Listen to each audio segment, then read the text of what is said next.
janda, dan meminta kepadanya, "Kirimlah aku ke jalan kebenaran, dan berilah aku izin untuk pergi ke Baghdad, untuk mendapatkan ilmu pengetahuan bersama-sama orang bijak, dan orang-orang yang dekat kepada Allah Azza wa Jalla." Ibu bertanya kepadaku, "Apa alasan permintaanmu yang tiba-tiba tersebut?" Aku mengatakan kepadanya apa yang telah terjadi pada diriku. Beliau menangis mendengar ceritaku, lalu mengeluarkan 80 keping emas. Semuanya adalah warisan ayahku. Dia menyisihkan 40 untuk saudaraku yang laki-laki. 40 keping lainnya dijahit di bagian ketiak mantelku. Kemudian dia mengizinkan untuk meninggalkan dirinya. Sebelum membiarkan aku pergi, beliau menasehatiku bahwa aku harus berkata benar dan menjadi orang yang jujur apapun yang terjadi. Ibu melepas kepergianku dengan kata-kata, "Mudah-mudahan Allah melindungi dan membimbingmu wahai anakku. Aku memisahkan diriku sendiri dari orang yang paling mencintaiku karena Allah. Aku tahu bahwa aku tidak akan dapat melihatmu sampai hari pengadilan terakhir tiba." Aku bergabung dengan sebuah kafilah yang pergi ke Baghdad. Ketika kami telah meninggalkan kota Hamadan, sekelompok perampok jalanan, 60 penunggang kuda yang gagah menyerang kami. Mereka mengambil segala sesuatu yang dibawa kafilah tersebut. Salah seorang di antara mereka datang kepadaku dan bertanya, "Hai anak muda, harta apa yang engkau miliki?" Aku menceritakan kepadanya bahwa aku memiliki 40 keping emas. Dia bertanya, "Di mana kau simpan?" Aku mengatakan, "Di bawah lenganku." Dia tertawa dan meninggalkanku sendiri. Penjahat lainnya datang dan menanyakan hal yang sama, dan aku pun mengatakan hal yang sebenarnya. Dia juga meninggalkanku sendirian. Aku pikir mereka pasti hendak mengadukan hal tersebut kepada pemimpinnya, di mana mereka sedang membagikan hasil rampasan. Pemimpin mereka bertanya tentang barang berharga milikku. Aku mengatakan kepadanya bahwa aku memiliki 40 keping emas yang dijahit di mantelku di bawah ketiak. Pemimpin perampok lalu mengambil mantelku dan merobek di bagian lengannya, dan menemukan emas tersebut. Kemudian dia menatap takjub kepadaku dan berkata, "Uangmu telah aman. Apa yang membuatmu untuk menceritakan kepada kami bahwa engkau memilikinya, dan memberitahukan tempat di mana engkau menyembunyikannya?" Aku menjawab, "Aku harus mengatakan yang benar dalam keadaan apapun juga, sebagaimana yang telah aku janjikan kepada ibuku." Ketika kepala perampok mendengar hal itu, ia menitiskan air mata dan berkata, "Aku telah mengingkari janjiku kepada siapa yang telah menciptakanku. Aku mencuri dan membunuh. Apa yang akan terjadi padaku?" Kemudian anak buahnya memandangnya sambil berkata, "Engkau telah menjadi pemimpin kami selama bertahun-tahun dalam perbuatan dosa ini. Sekarang juga engkau tetap menjadi pemimpin kami dalam penyesalan." Ke-60 orang itu memegang tanganku dan menyatakan penyesalannya serta keinginannya untuk mengubah jalan mereka. Mereka merupakan orang pertama yang memegang tanganku dan mendapatkan ampunan untuk dosa-dosa mereka. Ketika Syekh Abdul Qadir Al-Jailani tiba di Baghdad, beliau berusia 18 tahun. Tatkala dia mencapai pintu gerbang kota, Nabi Khidir muncul dan menghalanginya untuk memasuki kota. Nabi Khidir berkata kepadanya bahwasanya hal itu ia lakukan atas perintah Allah, agar ia tidak memasuki kota Baghdad hingga 7 tahun ke depan. Nabi Khidir membawanya ke sebuah runtuhan di gurun pasir dan berkata, "Diamlah engkau di sini dan jangan meninggalkan tempat ini." Syekh Abdul Qadir Al-Jailani tetap tinggal di sana selama 3 tahun. Setiap tahunnya Khidir datang kepadanya dan berkata kepadanya di mana dirinya harus tinggal. Syekh Abdul Qadir Al-Jailani bercerita tentang masa 3 tahun yang dilaluinya tersebut. Saat dalam proses mujahadah dan riyadah. "Selama aku tinggal di gurun, di luar kota Baghdad, semua keindahan dunia telah datang menggodaku. Allah telah memberikanku kemenangan atasnya. Nafsuku mengunjungiku setiap hari, dalam wujud dan bentukku sendiri dan meminta untuk menjadi temannya. Ketika aku akan menolaknya, ia hendak menyerangku. Allah memberiku kemenangan dalam perlawananku. Dan pada waktunya, aku dapat menjadikannya tawananku, dan menahannya bersamaku selama tahun-tahun itu, serta memaksanya untuk tinggal di runtuhan padang pasir. 1 tahun penuh, aku telah makan rerumputan dan akar-akarnya yang kutemukan, dan aku tidak minum air apapun. Tahun yang lain aku minum air. Tetapi tidak makan apapun. Tahun selanjutnya aku makan, tidak minum ataupun tidur. Sepanjang waktu itu, aku hidup dalam runtuhan dari istana raja-raja kuno Parsi di Kurk. Aku berjalan dengan kaki telanjang, tanpa alas kaki di atas duri padang pasir, dan tidak merasakan apapun. Setiap kali aku melihat sebuah batu atau bukit yang terjal, aku memanjatnya. Aku tidak memberikan istirahat 1 menit pun, atau menyenangkan nafsuku kepada keinginan-keinginan rendah badaniah jasmaniku. Pada akhir dari masa 7 tahun itu, aku mendengar satu suara pada suatu malam. "Hai Abdul Qadir, engkau sekarang diizinkan memasuki kota Baghdad." Aku tiba di Baghdad dan melewatkan beberapa hari di sana. Tetapi aku tidak dapat berada di sana dalam keadaan yang penuh hasutan, kejahatan, tipu daya, yang telah menjadi kebiasaan kota. Lalu untuk menyelamatkan diriku sendiri dari kejahatan kota, yang telah mengalami kemerosotan akhlak, guna menyelamatkan keimananku, aku meninggalkannya. Hanya kitab suci Al-Quran yang kubawa bersamaku. Saat tiba di pintu gerbang, dalam perjalanan untuk berkholwat di padang pasir, aku mendengar satu suara, "Kemana engkau hendak pergi?" Kata suara itu, "Kembalilah, engkau harus melayani orang-orang." "Apa yang dapat kupedulikan tentang orang lain?" sanggahku. "Aku ingin menyelamatkan keimananku. Kembalilah dan jangan pernah merasa bimbang terhadap keimananmu." Suara itu melanjutkan, "Tidak ada sesuatu pun yang akan membahayakanmu." Aku sungguh tidak dapat melihat orang yang berkata tersebut. Kemudian sesuatu terjadi padaku. Aku terputus dari keadaan lahiriah, lalu tenggelam dalam keadaan tafakur.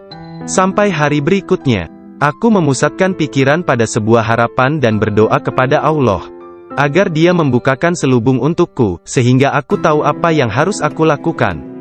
Hari berikutnya, ketika tengah berkeliling di sebuah permukiman bernama Muzaffariyah, seorang lelaki yang sebelumnya tidak pernah kulihat, membuka pintu rumahnya dan mempersilakanku untuk masuk. "Mari Abdul Qadir." Ketika aku sampai di pintunya, dia berkata, "Katakan kepadaku, apa yang engkau harapkan dari Allah? Doa apa yang telah engkau panjatkan kemarin?" Saat itu aku ketakutan, namun diliputi penuh ketakjuban. Aku tidak dapat menemukan kata-kata untuk menjawabnya. Lelaki itu memandang ke wajahku, dan menghempaskan pintu dengan kasar, hingga membuat debu yang berkumpul di sekelilingku terbang menutupi seluruh tubuhku. Aku berjalan pergi sambil mempertanyakan apa yang telah kuminta dari Allah sehari sebelumnya. Kemudian ingatlah aku. Aku segera balik arah untuk kembali, dan mengatakan kepada lelaki tersebut. Tetapi aku tidak dapat menemukannya, baik rumah ataupun dirinya. Aku sangat bimbang, ketika menyadari bahwa dia adalah seorang yang dekat kepada Allah Ta'ala. Sungguh, akhirnya aku mengetahui, beliau adalah Syekh Hamad Ad-Dabas yang telah menjadi guruku. Pada suatu malam yang dingin dan hujan gerimis, satu tangan yang tidak terlihat jelas membawa Syekh Abdul Qadir Al-Jailani ke tempat bermalam para sufi atau zawiyah, milik Syekh Abdul Hamad bin Muslim Ad-Dabas. Syekh yang mengetahui berkat ilham ilahiyah tentang kedatangan Syekh Abdul Qadir Al-Jailani, menutup pintu-pintu tempat menginap sufiyah dan memadamkan lampu. Ketika beliau duduk di ambang pintu yang terkunci, beliau tertidur dan mimpi basah di malam hari. Lalu dia mandi di sungai dan mengambil wudhu. Dia tertidur lagi. Kejadian tersebut berulang sampai 7 kali pada malam itu. Maka beliau kembali mandi dan berwudhu menggunakan air yang sedingin es. Pada esok harinya, pintu gerbang telah terbuka, dan Abdul Qadir memasuki tempat penginapan sufi. Syekh Hamad Ad-Dabas berdiri menyambutnya sambil meneteskan air mata gembira. Dia memeluknya dan berkata, "Wahai putraku Abdul Qadir, keberuntungan adalah milik kami hari ini, tetapi esok, hal itu akan menjadi milikmu. Jangan pernah meninggalkan tarekat ini." Syekh Hamad Ad-Dabas menjadi guru pertama Syekh Abdul Qadir Al-Jailani dalam ilmu pengetahuan tentang kesufian. Dengan memegang tangannya dia mengucapkan sumpah atau berbaiat dan mengikuti jalan kaum sufi. Syekh Abdul Qadir Al-Jailani menceritakan, "Aku banyak belajar dengan guru di Baghdad. Tetapi setiap kali aku tidak dapat memahami sesuatu, atau menemukan secara kebetulan suatu rahasia yang ingin aku ketahui, Syekh Hamad Ad-Dabas menerangkannya kepadaku. Kadang-kadang aku meninggalkannya untuk mencari pengetahuan dari syekh yang lain tentang tauhid, hadis, fikih dan ilmu-ilmu lainnya. Setiap kali aku kembali, beliau berkata kepadaku, "Dari mana saja engkau?" Kita telah memiliki demikian banyak makanan yang sangat bagus untuk tubuh, pikiran dan jiwa kita, sementara engkau telah pergi, dan kami tidak dapat menahan sesuatu untukmu. Pada waktu lain, beliau berkata, "Demi Allah, kemanakah engkau pergi? Adakah seseorang di sekitar sini, yang mengetahui lebih banyak daripadamu?" Para darwis atau para sufi akan mengusikku secara terus-menerus dan berkata, "Engkau adalah seorang ahli hukum atau ahli fikih, ahli sastra, ahli pengetahuan dan seorang ulama atau alim syariat. Urusan apa yang engkau miliki di antara kita? Mengapa engkau tidak keluar dari sini?"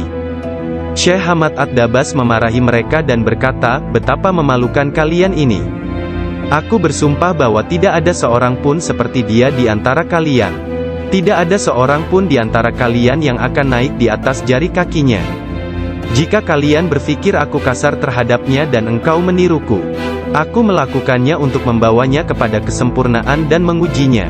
Aku melihat dia dalam dunia spiritual yang keras seperti batu, besar seperti gunung." Syekh Abdul Qadir Al-Jailani merupakan contoh tauladan terbesar dari kenyataan bahwa dalam Islam, mencari ilmu pengetahuan adalah kewajiban suci untuk semua orang, laki-laki dan perempuan dari ayunan hingga liang kubur. Dia menjadi orang bijak terbesar di zamannya.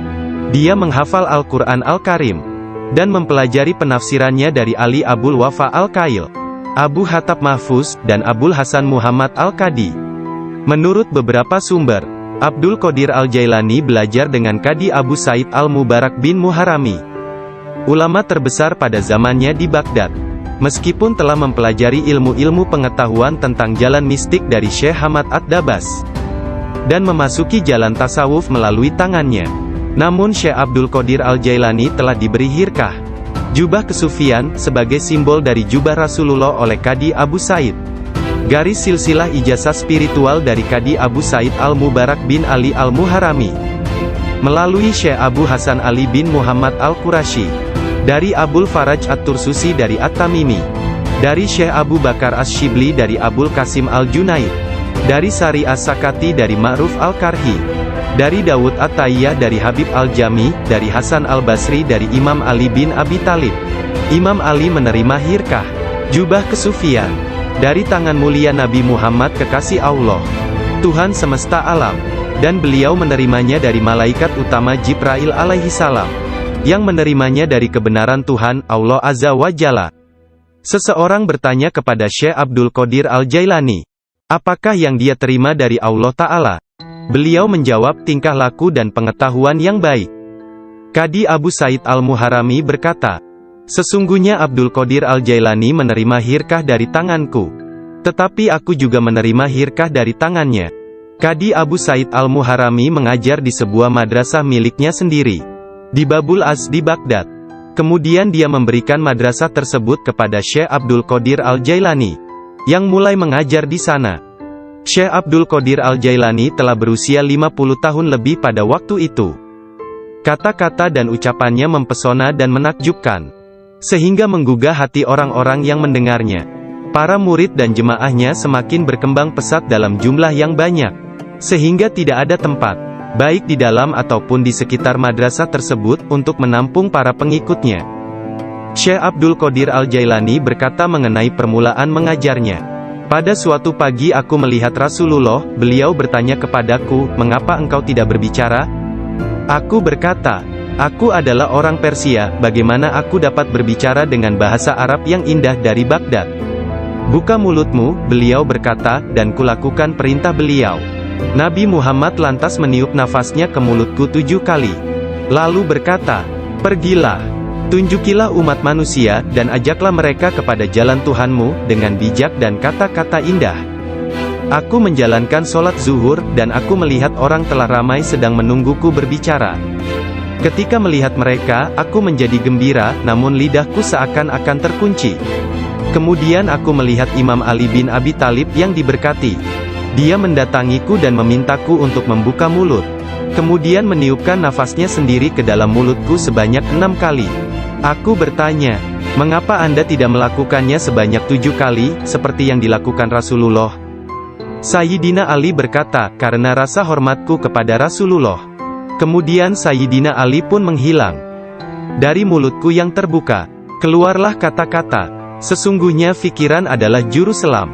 Menyelam jauh ke dalam lautan hati untuk menemukan mutiara kebijaksanaan. Ketika dia membawanya ke pantai kemakhlukannya, dia tumpah dalam bentuk kata-kata dari bibirnya. Dan dengan itu, dia membeli ketaatan tak ternilai di pasar-pasar ibadah Allah. Kemudian aku berkata, dalam suatu malam, seperti salah satu dari malamku, jika seseorang di antaramu hendak membunuh keinginan-keinginan rendahnya, kematian akan terasa begitu manis, sehingga engkau tidak akan dapat merasakan sesuatu yang lain di dunia ini.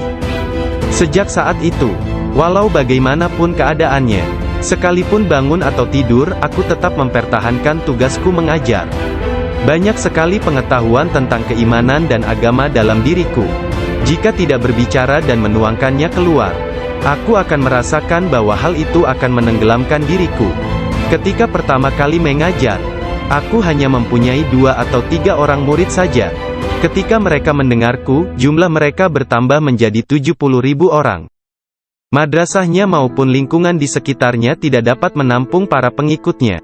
Oleh sebab itu, dicarilah tempat yang lebih luas. Orang kaya dan orang miskin di Baghdad turut membantu dalam penambahan bangunan-bangunan yang baru. Mereka yang kaya membantu dengan dana, sedangkan yang miskin membantu dengan tenaga mereka, termasuklah kaum perempuan yang turut membantu bekerja. Kelak Syekh Abdul Qadir Al-Jailani merupakan seorang imam, ahli dalam masalah-masalah keagamaan, tauhid dan fikih, dan pemimpin dari mazhab Syafi'i dan Hambali dalam Islam. Beliau adalah seorang yang sangat bijaksana dan berpengetahuan luas. Doanya segera dikabulkan, baik ketika berdoa untuk kebaikan dan berdoa untuk hukuman. Dia adalah seorang yang banyak melakukan karomah. Manusia sempurna, yang selalu sadar serta ingat kepada Allah Azza wa Jalla. Muraqabah, berfikir, menerima dan memberi pelajaran. Dia mempunyai hati yang lembut, sifat yang mulia dan wajah yang selalu tersenyum. Dia orang yang peka dan memiliki sikap yang sangat baik. Berakhlak dalam tabiat serta dermawan dalam memberi materi dan nasihat serta pengetahuan. Dia mencintai orang-orang, tetapi secara khususnya, terhadap orang-orang yang beriman dan mengabdikan diri, serta beribadah kepada Zat yang Maha Esa, menolong kepada siapa yang beriman. Dia tampan, selalu berpakaian rapi, pembicaraannya tidak berlebihan dan sia-sia. Apabila berbicara, meskipun dia berbicara dengan cepat, tetapi setiap kata dan suku katanya yang keluar, terdengar jelas. Beliau berbicara dengan penuh keindahan, dan dia berbicara kebenaran. Berbicara tentang kebenaran tanpa ragu-ragu. Karena dia tidak peduli, apakah dia akan dipuji, dikritik atau dicaci. Ketika Khalifah Al-Muqtafi mengangkat Yahya bin Said sebagai kadi, ketua hakim, Syekh Abdul Qadir Al-Jailani memberitahukannya di hadapan orang ramai, dengan mengatakan, Anda telah mengangkat seorang tiran, orang yang zalim, yang paling buruk sebagai hakim atas orang-orang yang beriman. Biarlah kita lihat, bagaimana Anda akan menjawab untuk diri Anda sendiri kelak. Ketika Anda dihadapkan kepada Hakim yang Maha Agung, Allah Azza wa Jalla, Tuhan semesta alam. Mendengar hal ini, Khalifah tergoncang dan meneteskan air mata, lalu ia segera memecat sang hakim. Penduduk kota Baghdad mengalami kemajuan dalam hal akhlak dan rohani dan tingkah laku. Melalui pengaruhnya, kebanyakan warga kota bertaubat dan menyatakan penyesalan, mengikuti akhlak yang baik dan perintah-perintah Islam. Syekh Abdul Qadir Al-Jailani dicintai dan dihormati oleh setiap orang, dan pengaruhnya tersebar kemana-mana. Orang-orang berbudi mencintainya, sedangkan para tiran, orang yang zalim, dan orang jahat takut kepadanya. Banyak orang termasuk para raja, menteri dan orang-orang bijak datang kepadanya, untuk menanyakan persoalan-persoalan, dan mencari penyelesaiannya. Bahkan banyak orang Yahudi dan Nasrani, menerima Islam melaluinya. Dalam pengajaran dan pelayanannya kepada umat manusia, dia menggunakan sifat-sifat yang diwarisi oleh Yang Maha Tinggi. Syekh Abdul Qadir Al-Jailani berkata, seorang syekh spiritual bukan seorang guru yang sebenarnya, kecuali kalau dirinya memiliki 12 sifat. Dua di antara sifat-sifat tersebut adalah sifat-sifat Allah yang Maha Tinggi, yaitu menyembunyikan kesalahan manusia dan ciptaan yang lain. Tidak hanya dari orang-orang lain tetapi bahkan dari diri mereka sendiri. Dan memiliki rasa kasih dan kemauan memaafkan untuk dosa yang terburuk sekalipun. Dua sifat diwarisi oleh Nabi Muhammad, yaitu cinta dan lemah lembut. Sayyidina Abu Bakar As-Siddiq yang pertama dari keempat khalifah, seorang syekh sejati, mewarisi kebenaran, kejujuran, dan keikhlasan hati, juga ketaatan dan kedermawanan. Dari Sayyidina Umar bin Khattab, yaitu keadilan dan menekankan kebenaran serta mencegah kesalahan. Dari Sayyidina Utsman bin Affan, yaitu kerendahan hati dan bangun serta berdoa ketika manusia lainnya dalam keadaan tertidur. Dan dari Sayyidina Ali bin Abi Thalib, yaitu pengetahuan dan keteguhan hati serta keberanian. Syekh Abdul Qadir Al-Jailani sangat sayang kepada puluhan ribu pengikutnya, sebagaimana seorang ayah sayang kepada anaknya. Dia mengetahui nama dan memperhatikan masalah-masalah duniawi, juga keadaan spiritual mereka. Dia membantu dan menyelamatkan mereka dari bencana kemalangan, bahkan jika mereka berada di tempat jauh sekalipun. Dia adalah seorang ayah bersama anak-anaknya, dan memperlakukan mereka dengan penuh kelembutan dan keharuan. Kepada orang yang lebih tua darinya, dia seolah-olah menjadi lebih tua daripada mereka, dan memperlakukan mereka dengan hormat. Dia menjalin persahabatan dengan kalangan orang miskin dan lemah, serta tidak pernah mencari teman di antara orang-orang terkenal dan berkuasa. Orang-orang seperti itu memperlakukannya seolah-olah raja dari segala raja. Salah seorang dari anak lelaki pembantunya menceritakan bahwa ayahnya, Muhammad bin Al-Haidir, melayani Syekh Abdul Qadir Al-Jailani selama 13 tahun. Dirinya tidak pernah melihat seekor lalat hinggap pada dirinya. Dan tidak pula dia pernah melihat membuang ingus di halayak ramai. Meskipun Tuan Syekh memperlakukan kaum lemah dan miskin dengan rasa hormat yang besar. Pembantunya tidak pernah melihatnya berdiri ketika para sultan datang mengunjunginya. Dan tidak pula dia mengunjungi mereka. Atau dia tidak memakan makanan mereka kecuali sekali. Ketika seorang raja datang berkunjung kepadanya, dia meninggalkan ruang jamuan, dan datang kembali setelah raja dan pesta jamuannya selesai. Sehingga mereka akan menyambutnya dengan berdiri. Ketika dia menulis surat kepada khalifah, khalifah mengatakan bahwa Syekh Abdul Qadir Al-Jailani memerintahkannya untuk melakukan ini atau itu, dan bahwa hal itu merupakan kewajiban bagi khalifah untuk mentaatinya, karena dia adalah pemimpin mereka. Apabila khalifah menerima surat seperti itu, dia akan mencium surat itu sebelum dia membacanya dan berkata, Syekh Abdul Qadir Al-Jailani benar. Sesungguhnya dia mengatakan kebenaran. Abu Hasan, salah seorang hakim agung pada masa itu, menceritakan, aku mendengar Khalifah Al-Muqtafi berkata kepada menterinya Ibnu Hubaira, Syekh Abdul Qadir Al-Jailani mentertawakanku. Dan hal itu amat jelas bagi orang-orang di sekitarnya, bahwa yang dia maksudkan adalah aku. Dilaporkan kepadaku bahwa dia menunjukkan sebuah pohon kurma di kebunnya dan berkata, engkau lebih baik bekerja, jangan bepergian terlalu jauh, atau aku akan memenggal kepalamu. Sekarang kamu, wahai Ibnu Hubaira, pergi dan berbicaralah kepadanya seorang diri dan katakan, Anda jangan mengejek dan mengancam khalifah. Anda harus tahu bahwa kedudukan khalifah adalah suci dan harus dihormati. Sang menteri Ibnu Hubaira pun pergi kepada Syekh Abdul Qadir Al-Jailani, dan melihatnya sedang berkumpul dengan kerumunan orang ramai. Dalam pembicaraannya pada satu pokok, tiba-tiba Syekh Abdul Qadir menyatakan, sesungguhnya aku akan memenggal kepalanya juga. Sang menteri merasa bahwa yang Syekh maksudkan adalah dia. Sang menteri pun ketakutan. Dia pun melarikan diri, dan mengisahkan apa yang terjadi terhadap dirinya kepada khalifah. Mendengar kisahnya, sang khalifah meneteskan air mata dan berkata, sungguh, Syekh Abdul Qadir Al-Jailani adalah orang yang hebat. Lalu, khalifah pergi sendiri menemui Syekh. Pada pertemuan tersebut, Syekh memberinya banyak nasihat, dan khalifah tak bisa membendung air matanya dan terus menangis. Meskipun sangat belas kasihan, dan memiliki pribadi dan sikap yang sangat baik, lemah lembut dan mencintai, menepati janji, adil dan keras dalam pengadilannya. Syekh Abdul Qadir Al-Jailani tidak pernah memperlihatkan kemarahan. Apabila kesalahan tersebut hanya menyangkut pribadinya, tetapi sesuatu kesalahan yang dilakukan terhadap keimanan dan agama, dia akan marah besar dan memberi hukuman yang berat. Syekh Abu Najib As-Surawardi menceritakan, pada tahun 523 Hijriah, aku bersama Syekh Hamad, guru Syekh Abdul Qadir Al-Jailani yang juga hadir. Ketika itu Syekh Abdul Qadir Al-Jailani membuat pernyataan keras. Mendengar itu, Syekh Hamad berkata kepadanya, "Wahai Abdul Qadir, engkau berbicara terlalu angkuh. Aku khawatir Allah tidak ridha kepadamu." Syekh Abdul Qadir Al-Jailani meletakkan tangannya di atas dada Syekh Hamad lalu berkata, "Lihat telapak tanganku dengan mata hati, dan berkata lagi, dan katakan kepadaku, apa yang tertulis di atasnya?" Ketika Syekh Hamad tidak dapat mengatakannya, Syekh Abdul Qadir Al-Jailani mengangkat tangan dari dada Syekh Hamad, dan memperlihatkan tangan tersebut kepadanya.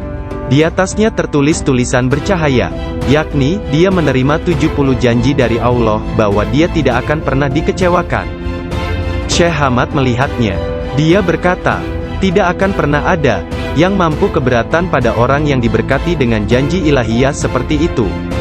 Tidak ada seorang pun dapat berkeberatan kepadanya. Allah Ta'ala memberkati siapa saja yang dia kehendaki di antara hamba-hambanya.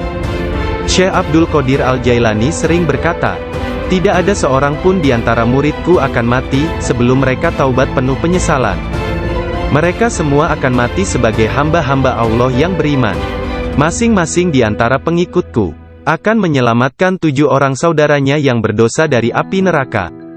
Seandainya jauh di barat sana, kemaluan salah seorang dari pengikutku tersingkap secara tiba-tiba karena kecerobohannya, kami, meskipun berada jauh di timur, akan menutupinya sebelum seseorang dapat melihatnya. Aku telah diberi sebuah kitab, yaitu sebuah kitab yang panjangnya sejauh mata memandang, berisi semua nama orang yang akan mengikutiku hingga akhir zaman. Dengan berkat Allah Ta'ala, kami akan menyelamatkan mereka semua. Semua orang yang mengikatkan diri mereka kepada Syekh Abdul Qadir Al-Jailani senantiasa damai dan bergembira. Seseorang bertanya kepada Syekh Abdul Qadir Al-Jailani, Anda tahu kedudukan para pengikut Anda yang soleh, dan apa yang menanti mereka di akhirat? Akan tetapi, bagaimana tentang mereka yang buruk? Beliau menjawab, orang-orang yang soleh sayang kepadaku dan aku menyayanginya, demi menyelamatkan mereka yang buruk. Seorang wanita muda menjadi pengikut Syekh Abdul Qadir Al-Jailani yang tinggal di Sri Lanka. Pada suatu hari, dia diserang di sebuah tempat yang sepi oleh seorang lelaki yang hendak memperkosanya. Dalam keadaan tidak berdaya, dia berteriak, "Selamatkan aku, wahai Syekhku Abdul Qadir Al-Jailani." Saat itu, Syekh Abdul Qadir Al-Jailani sedang mengambil wudhu di Baghdad. Orang-orang melihat Syekh tiba-tiba berhenti, kemudian dengan marah, dia mengambil terompahnya, sandal, dan melemparkannya ke atas. Mereka tidak melihat terompah tersebut jatuh. Ternyata, terompah tersebut jatuh di atas kepala orang yang sedang menyerang gadis muda itu di Sri Lanka. Dan pria tersebut pun meninggal dunia. Disebutkan bahwa terompah tersebut tetap berada di sana, disimpan sebagai barang peninggalan. Syekh At-Tustari menceritakan bahwa suatu hari para pengikut Syekh Abdul Qadir Al-Jailani di Baghdad mencari Syekh Abdul Qadir Al-Jailani kemana-mana. Tiba-tiba seseorang berkata kepada mereka bahwa dirinya telah melihat Syekh Abdul Qadir Al-Jailani sedang berjalan menuju ke Sungai Tigris. Lalu para muridnya berlarian menuju ke sana hendak menyusulnya. Ketika sampai di sungai tersebut, mereka melihat Syekhnya itu sedang berada di tengah sungai, berjalan di atas air menuju ke arah mereka. Semua ikan pada waktu itu menjulurkan kepalanya ke atas permukaan air, dan memberi salam kepada Syekh Abdul Qadir Al-Jailani. Hal itu terjadi pada waktu sholat zuhur. Mereka melihat di atas mereka selembar sejadah yang luas membentang di atas kepala mereka, menutupi seluruh langit. Sajadah tersebut berwarna hijau dan di permukaannya bersulamkan ayat-ayat dari emas dan perak. Sejadah tersebut melayang seperti sejadah terbangnya Nabi Sulaiman, dan turun ke bumi. Orang-orang merasa takjub, diam dan dengan tenang mereka berjalan menuju kepadanya. Syekh Abdul Qadir Al-Jailani berpakaian indah, melangkah di atas sejadah tersebut, dan memimpin mereka melakukan sholat di atasnya. Ketika dia mengangkat tangannya dan mengucapkan Allahu Akbar, seluruhnya seolah-olah menggemakan suara yang sama. Ketika dia berdoa, para malaikat dari 7 petala langit dalam paduan suara mengulang doanya. Ketika dia mengucapkan, segala puji syukur hanya bagi Allah semata, sebuah cahaya hijau keluar dari mulutnya, menyelimuti langit. Pada akhir solat setelah salam, Syekh Abdul Qadir Al-Jailani membuka kedua tangannya dan berkata, Ya Allah ya Tuhanku, demi leluhurku Nabi Muhammad kekasihmu, dan demi orang-orang di antara ciptaanmu yang takut dan mencintaimu, jangan ambil sesuatu dari para pengikutku, sampai mereka dimaafkan dari dosa-dosanya, dan sampai keimanan mereka sempurna. Pada saat itu, setiap orang mendengar dengungan senandung dari para malaikat dan mengatakan, Amin. Mereka juga mengikuti para malaikat dengan mengucapkan Amin. Kemudian mereka mendengar satu suara hatif dari dalam diri mereka, kata-kata, bergembiralah, aku telah menerima doa kalian. Rasulullah bersabda, seorang guru yang sempurna adalah bagaikan seorang nabi bagi kaumnya. Sesungguhnya Hadrat Syekh Abdul Qadir Al-Jailani adalah salah seorang di antara para syekh yang sempurna tersebut, yang telah membukakan orang-orang kepada pintu gerbang kebahagiaan di dunia ini, dan pintu gerbang surga di akhirat. Setelah Syekh Abdul Qadir Al-Jailani menguasai nafsunya, dan menjadi seorang yang sempurna, serta hanya dengan diilhami perintah Rasulullah, dia menjadi seorang syekh dan menjalin hubungan dengan orang-orang. Dirinya senantiasa mengikuti teladan dari leluhurnya Nabi Muhammad, Rasulullah. Ketika pengaruh ajaran Syekh Abdul Qadir Al-Jailani tersebar ke seluruh pelosok dunia, banyak di antara murid-muridnya mendapat kedudukan penting dan banyak pejabat, pegawai pemerintah, yang menjadi muridnya sesuai kemampuan mereka, kualitas dunia dalam batin dan tingkatan spiritual. Dia memerintahkan banyak di antara murid-muridnya untuk bertindak sebagai wakil-wakilnya. Di antaranya ada yang menjadi guru spiritual dan yang lainnya sebagai hakim. Bahkan di antara muridnya ada yang menjabat sebagai gubernur dan para pemegang kekuasaan dunia. Syekh Abdul Qadir Al-Jailani telah menyerahkan diri secara mutlak kepada Allah Azza wa Jalla. Malam-malamnya berlalu dengan sedikit atau bahkan tanpa tidur, dalam doa dan muraqabah menyendiri. Dia menghabiskan hari-harinya sebagai seorang pengikut sejati Nabi Muhammad, dalam berkhidmat dalam kemanusiaan 3 kali dalam seminggu. Dia selalu menyampaikan pengajian umum kepada puluhan ribu manusia, setiap hari di waktu pagi dan petang. Dia memberi pengajaran tafsir Al-Quran, hadis, ilmu tauhid, ilmu fikih dan tasawuf. Setelah sholat zuhur, dia memberikan nasihat dan waktu konsultasi kepada orang-orang, tanpa pandang bulu, baik orang itu berprofesi sebagai pengemis atau raja. Semuanya akan dilayani. Sebelum sholat asar, baik cuaca hujan ataupun cerah, dia pergi ke jalanan untuk membagikan makanan kepada orang-orang miskin. Dalam seluruh hari-harinya di bulan Ramadan, Syekh Abdul Qadir Al-Jailani hanya makan sekali sehari. Setelah sholat maghrib, beliau tidak pernah makan sendirian. Pembantunya akan berdiri di pintu menanyakan orang-orang yang lewat. Jika mereka yang lewat ada yang belum makan, agar mereka ikut makan. Syekh Abdul Qadir Al-Jailani wafat pada hari Sabtu tanggal 8 Rabiul Tsani tahun 561 Hijriah. 1166 Masehi, pada usia 91 tahun.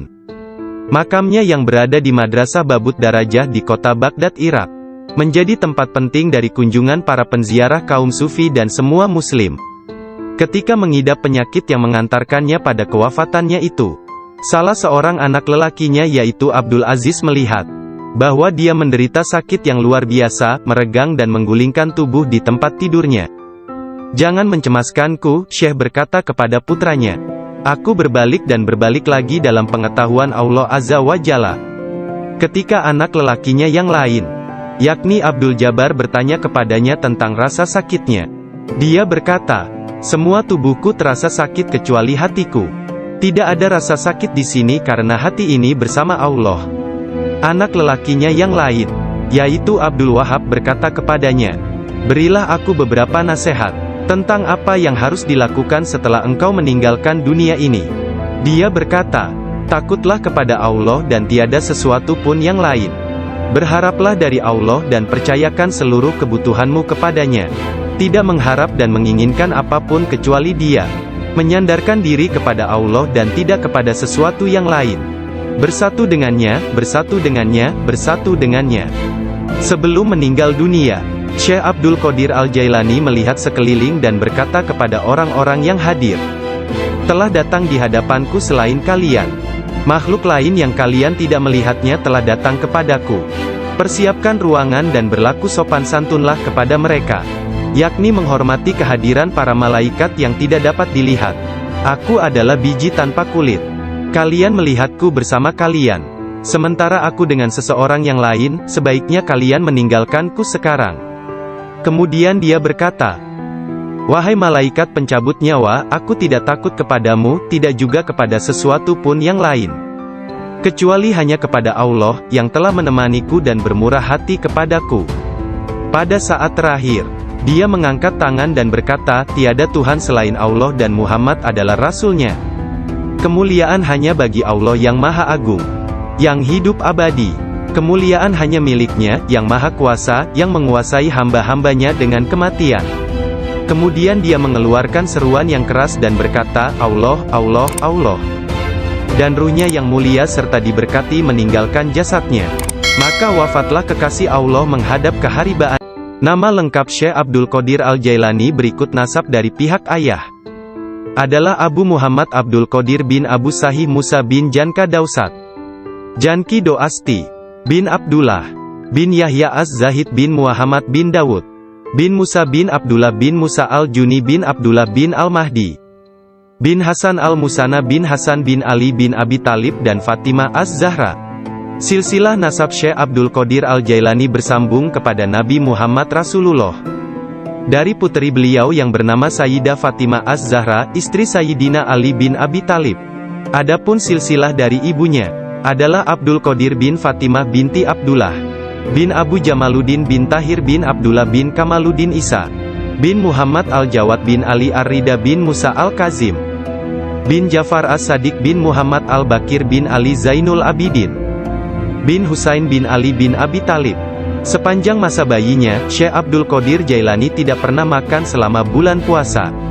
Suatu ketika pada awal Ramadan, cuaca mendung dan orang-orang tidak dapat melihat bulan baru.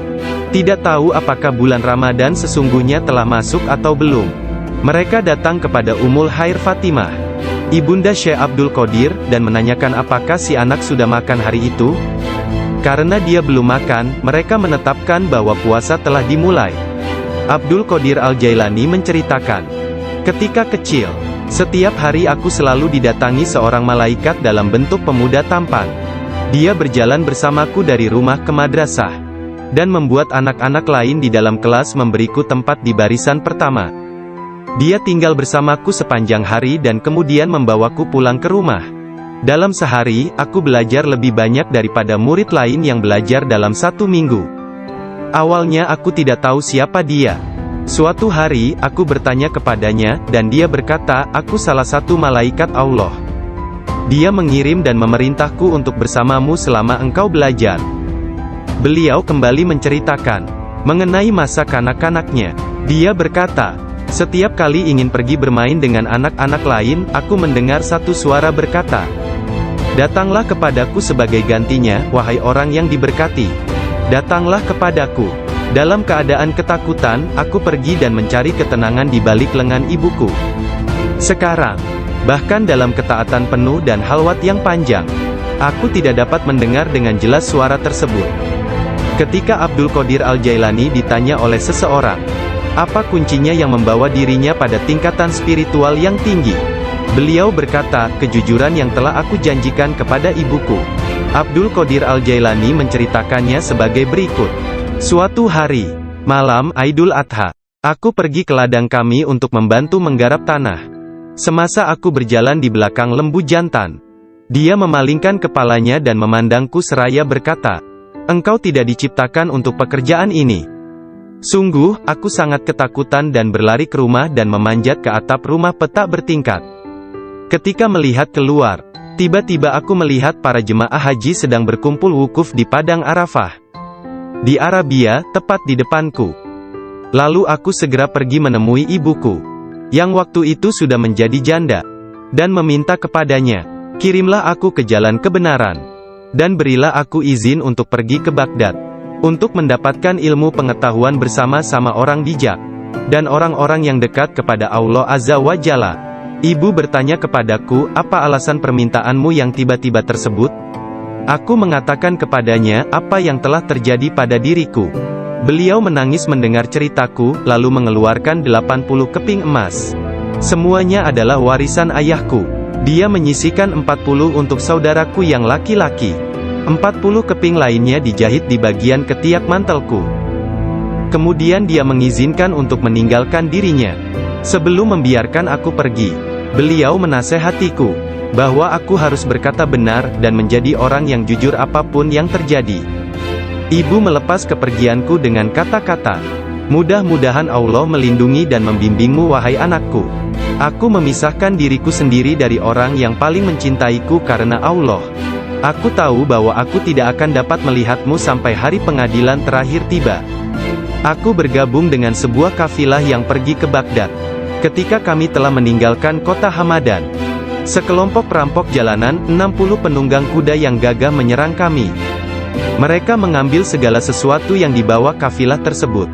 Salah seorang di antara mereka datang kepadaku dan bertanya, "Hai anak muda, harta apa yang engkau miliki?" Aku menceritakan kepadanya, bahwa aku memiliki 40 keping emas. Dia bertanya, "Di mana kau simpan?" Aku mengatakan, "Di bawah lenganku." Dia tertawa dan meninggalkanku sendiri. Penjahat lainnya datang dan menanyakan hal yang sama. Dan aku pun mengatakan hal yang sebenarnya. Dia juga meninggalkanku sendirian. Aku pikir mereka pasti hendak mengadukan hal tersebut kepada pemimpinnya, di mana mereka sedang membagikan hasil rampasan. Pemimpin mereka bertanya tentang barang berharga milikku. Aku mengatakan kepadanya, bahwa aku memiliki 40 keping emas, yang dijahit di mantelku di bawah ketiak. Pemimpin perampok lalu mengambil mantelku dan merobek di bagian lengannya, dan menemukan emas tersebut. Kemudian dia menatap takjub kepadaku dan berkata, "Uangmu telah aman. Apa yang membuatmu untuk menceritakan kepada kami, bahwa engkau memilikinya, dan memberitahukan tempat di mana engkau menyembunyikannya?" Aku menjawab, "Aku harus mengatakan yang benar dalam keadaan apapun juga, sebagaimana yang telah aku janjikan kepada ibuku." Ketika kepala perampok mendengar hal itu, ia menitiskan air mata dan berkata, "Aku telah mengingkari janjiku kepada siapa yang telah menciptakanku. Aku mencuri dan membunuh. Apa yang akan terjadi padaku?" Kemudian anak buahnya memandangnya sambil berkata, "Engkau telah menjadi pemimpin kami selama bertahun-tahun dalam perbuatan dosa ini. Sekarang juga engkau tetap menjadi pemimpin kami dalam penyesalan." Ke-60 orang itu memegang tanganku, dan menyatakan penyesalannya serta keinginannya untuk mengubah jalan mereka. Mereka merupakan orang pertama yang memegang tanganku, dan mendapatkan ampunan untuk dosa-dosa mereka. Ketika Syekh Abdul Qadir Al-Jailani tiba di Baghdad, beliau berusia 18 tahun. Tatkala dia mencapai pintu gerbang kota, Nabi Khidir muncul dan menghalanginya untuk memasuki kota. Nabi Khidir berkata kepadanya, bahwasanya hal itu ia lakukan atas perintah Allah, agar ia tidak memasuki kota Baghdad hingga 7 tahun ke depan. Nabi Khidir membawanya ke sebuah runtuhan di gurun pasir dan berkata, "Diamlah engkau di sini dan jangan meninggalkan tempat ini." Syekh Abdul Qadir Al-Jailani tetap tinggal di sana selama 3 tahun. Setiap tahunnya Khidir datang kepadanya, dan berkata kepadanya di mana dirinya harus tinggal. Syekh Abdul Qadir Al-Jailani bercerita tentang masa 3 tahun yang dilaluinya tersebut. Saat dalam proses mujahadah dan riyadah. "Selama aku tinggal di gurun, di luar kota Baghdad, semua keindahan dunia telah datang menggodaku. Allah telah memberikanku kemenangan atasnya. Nafsuku mengunjungiku setiap hari, dalam wujud dan bentukku sendiri dan meminta untuk menjadi temannya. Ketika aku akan menolaknya, ia hendak menyerangku. Allah memberiku kemenangan dalam perlawananku. Dan pada waktunya, aku dapat menjadikannya tawananku, dan menahannya bersamaku selama tahun-tahun itu, serta memaksanya untuk tinggal di runtuhan padang pasir. 1 tahun penuh, aku telah makan rerumputan dan akar-akarnya yang kutemukan. Dan aku tidak minum air apapun. Tahun yang lain aku minum air, tetapi tidak makan apapun. Tahun selanjutnya aku makan, tidak minum ataupun tidur. Sepanjang waktu itu, aku hidup dalam runtuhan dari istana raja-raja kuno Parsi di Kurk. Aku berjalan dengan kaki telanjang, tanpa alas kaki di atas duri padang pasir, dan tidak merasakan apapun. Setiap kali aku melihat sebuah batu atau bukit yang terjal, aku memanjatnya. Aku tidak memberikan istirahat 1 menit pun, atau menyenangkan nafsuku kepada keinginan-keinginan rendah badaniah jasmaniku. Pada akhir dari masa 7 tahun itu, aku mendengar satu suara pada suatu malam. "Hai Abdul Qadir, engkau sekarang diizinkan memasuki kota Baghdad." Aku tiba di Baghdad dan melewatkan beberapa hari di sana. Tetapi aku tidak dapat berada di sana dalam keadaan yang penuh hasutan, kejahatan, tipu daya, yang telah menjadi kebiasaan kota. Lalu untuk menyelamatkan diriku sendiri dari kejahatan kota, yang telah mengalami kemerosotan akhlak, guna menyelamatkan keimananku, aku meninggalkannya. Hanya kitab suci Al-Quran yang kubawa bersamaku. Saat tiba di pintu gerbang, dalam perjalanan untuk berkholwat di padang pasir, aku mendengar satu suara, "Kemana engkau hendak pergi?" Kata suara itu, "Kembalilah, engkau harus melayani orang-orang." "Apa yang dapat kupedulikan tentang orang lain?" sanggahku. "Aku ingin menyelamatkan keimananku. Kembalilah dan jangan pernah merasa bimbang terhadap keimananmu." Suara itu melanjutkan, "Tidak ada sesuatu pun yang akan membahayakanmu." Aku sungguh tidak dapat melihat orang yang berkata tersebut. Kemudian sesuatu terjadi padaku. Aku terputus dari keadaan lahiriah, lalu tenggelam dalam keadaan tafakur. Sampai hari berikutnya, aku memusatkan pikiran pada sebuah harapan dan berdoa kepada Allah, agar Dia membukakan selubung untukku, sehingga aku tahu apa yang harus aku lakukan. Hari berikutnya, ketika tengah berkeliling di sebuah permukiman bernama Muzaffariyah, seorang lelaki yang sebelumnya tidak pernah kulihat, membuka pintu rumahnya dan mempersilakanku untuk masuk. "Mari Abdul Qadir." Ketika aku sampai di pintunya, dia berkata, "Katakan kepadaku, apa yang engkau harapkan dari Allah? Doa apa yang telah engkau panjatkan kemarin?" Saat itu aku ketakutan, namun diliputi penuh ketakjuban. Aku tidak dapat menemukan kata-kata untuk menjawabnya. Lelaki itu memandang ke wajahku, dan menghempaskan pintu dengan kasar, hingga membuat debu yang berkumpul di sekelilingku terbang menutupi seluruh tubuhku. Aku berjalan pergi sambil mempertanyakan apa yang telah kuminta dari Allah sehari sebelumnya. Kemudian ingatlah aku. Aku segera balik arah untuk kembali, dan mengatakan kepada lelaki tersebut. Tetapi aku tidak dapat menemukannya, baik rumah ataupun dirinya. Aku sangat bimbang, ketika menyadari bahwa dia adalah seorang yang dekat kepada Allah Ta'ala. Sungguh, akhirnya aku mengetahui, beliau adalah Syekh Hamad Ad-Dabas yang telah menjadi guruku. Pada suatu malam yang dingin dan hujan gerimis, satu tangan yang tidak terlihat jelas membawa Syekh Abdul Qadir Al-Jailani ke tempat bermalam para sufi atau zawiyah, milik Syekh Abdul Hamad bin Muslim Ad-Dabas. Syekh yang mengetahui berkat ilham ilahiyah tentang kedatangan Syekh Abdul Qadir Al-Jailani, menutup pintu-pintu tempat menginap sufiyah dan memadamkan lampu. Ketika beliau duduk di ambang pintu yang terkunci, beliau tertidur dan mimpi pada orang-orang yang hadir. "Telah datang di hadapanku selain kalian. Makhluk lain yang kalian tidak melihatnya telah datang kepadaku. Persiapkan ruangan dan berlaku sopan santunlah kepada mereka." Yakni menghormati kehadiran para malaikat yang tidak dapat dilihat. "Aku adalah biji tanpa kulit. Kalian melihatku bersama kalian. Sementara aku dengan seseorang yang lain, sebaiknya kalian meninggalkanku sekarang." Kemudian dia berkata, "Wahai malaikat pencabut nyawa, aku tidak takut kepadamu, tidak juga kepada sesuatu pun yang lain, kecuali hanya kepada Allah, yang telah menemaniku dan bermurah hati kepadaku." Pada saat terakhir, dia mengangkat tangan dan berkata, "Tiada Tuhan selain Allah dan Muhammad adalah Rasul-Nya. Kemuliaan hanya bagi Allah yang Maha Agung, yang hidup abadi. Kemuliaan hanya milik-Nya, yang Maha Kuasa, yang menguasai hamba-hambanya dengan kematian." Kemudian dia mengeluarkan seruan yang keras dan berkata, "Allah, Allah, Allah." Dan ruhnya yang mulia serta diberkati meninggalkan jasadnya. Maka wafatlah kekasih Allah menghadap keharibaan. Nama lengkap Syekh Abdul Qadir Al-Jailani berikut nasab dari pihak ayah adalah Abu Muhammad Abdul Qadir bin Abu Sahih Musa bin Janka Dausat. Janki Doasti bin Abdullah bin Yahya Az-Zahid bin Muhammad bin Dawud bin Musa bin Abdullah bin Musa Al-Juni bin Abdullah bin Al-Mahdi bin Hasan Al-Musana bin Hasan bin Ali bin Abi Talib dan Fatimah Az-Zahra. Silsilah nasab Syekh Abdul Qadir Al-Jailani bersambung kepada Nabi Muhammad Rasulullah.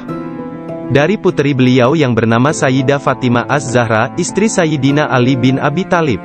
Adapun silsilah dari ibunya adalah Abdul Qadir bin Fatimah binti Abdullah bin Abu Jamaluddin bin Tahir bin Abdullah bin Kamaluddin Isa bin Muhammad Al-Jawad bin Ali Ar-Rida bin Musa Al-Kazim bin Jafar As-Sadiq bin Muhammad Al-Bakir bin Ali Zainul Abidin bin Husain bin Ali bin Abi Talib.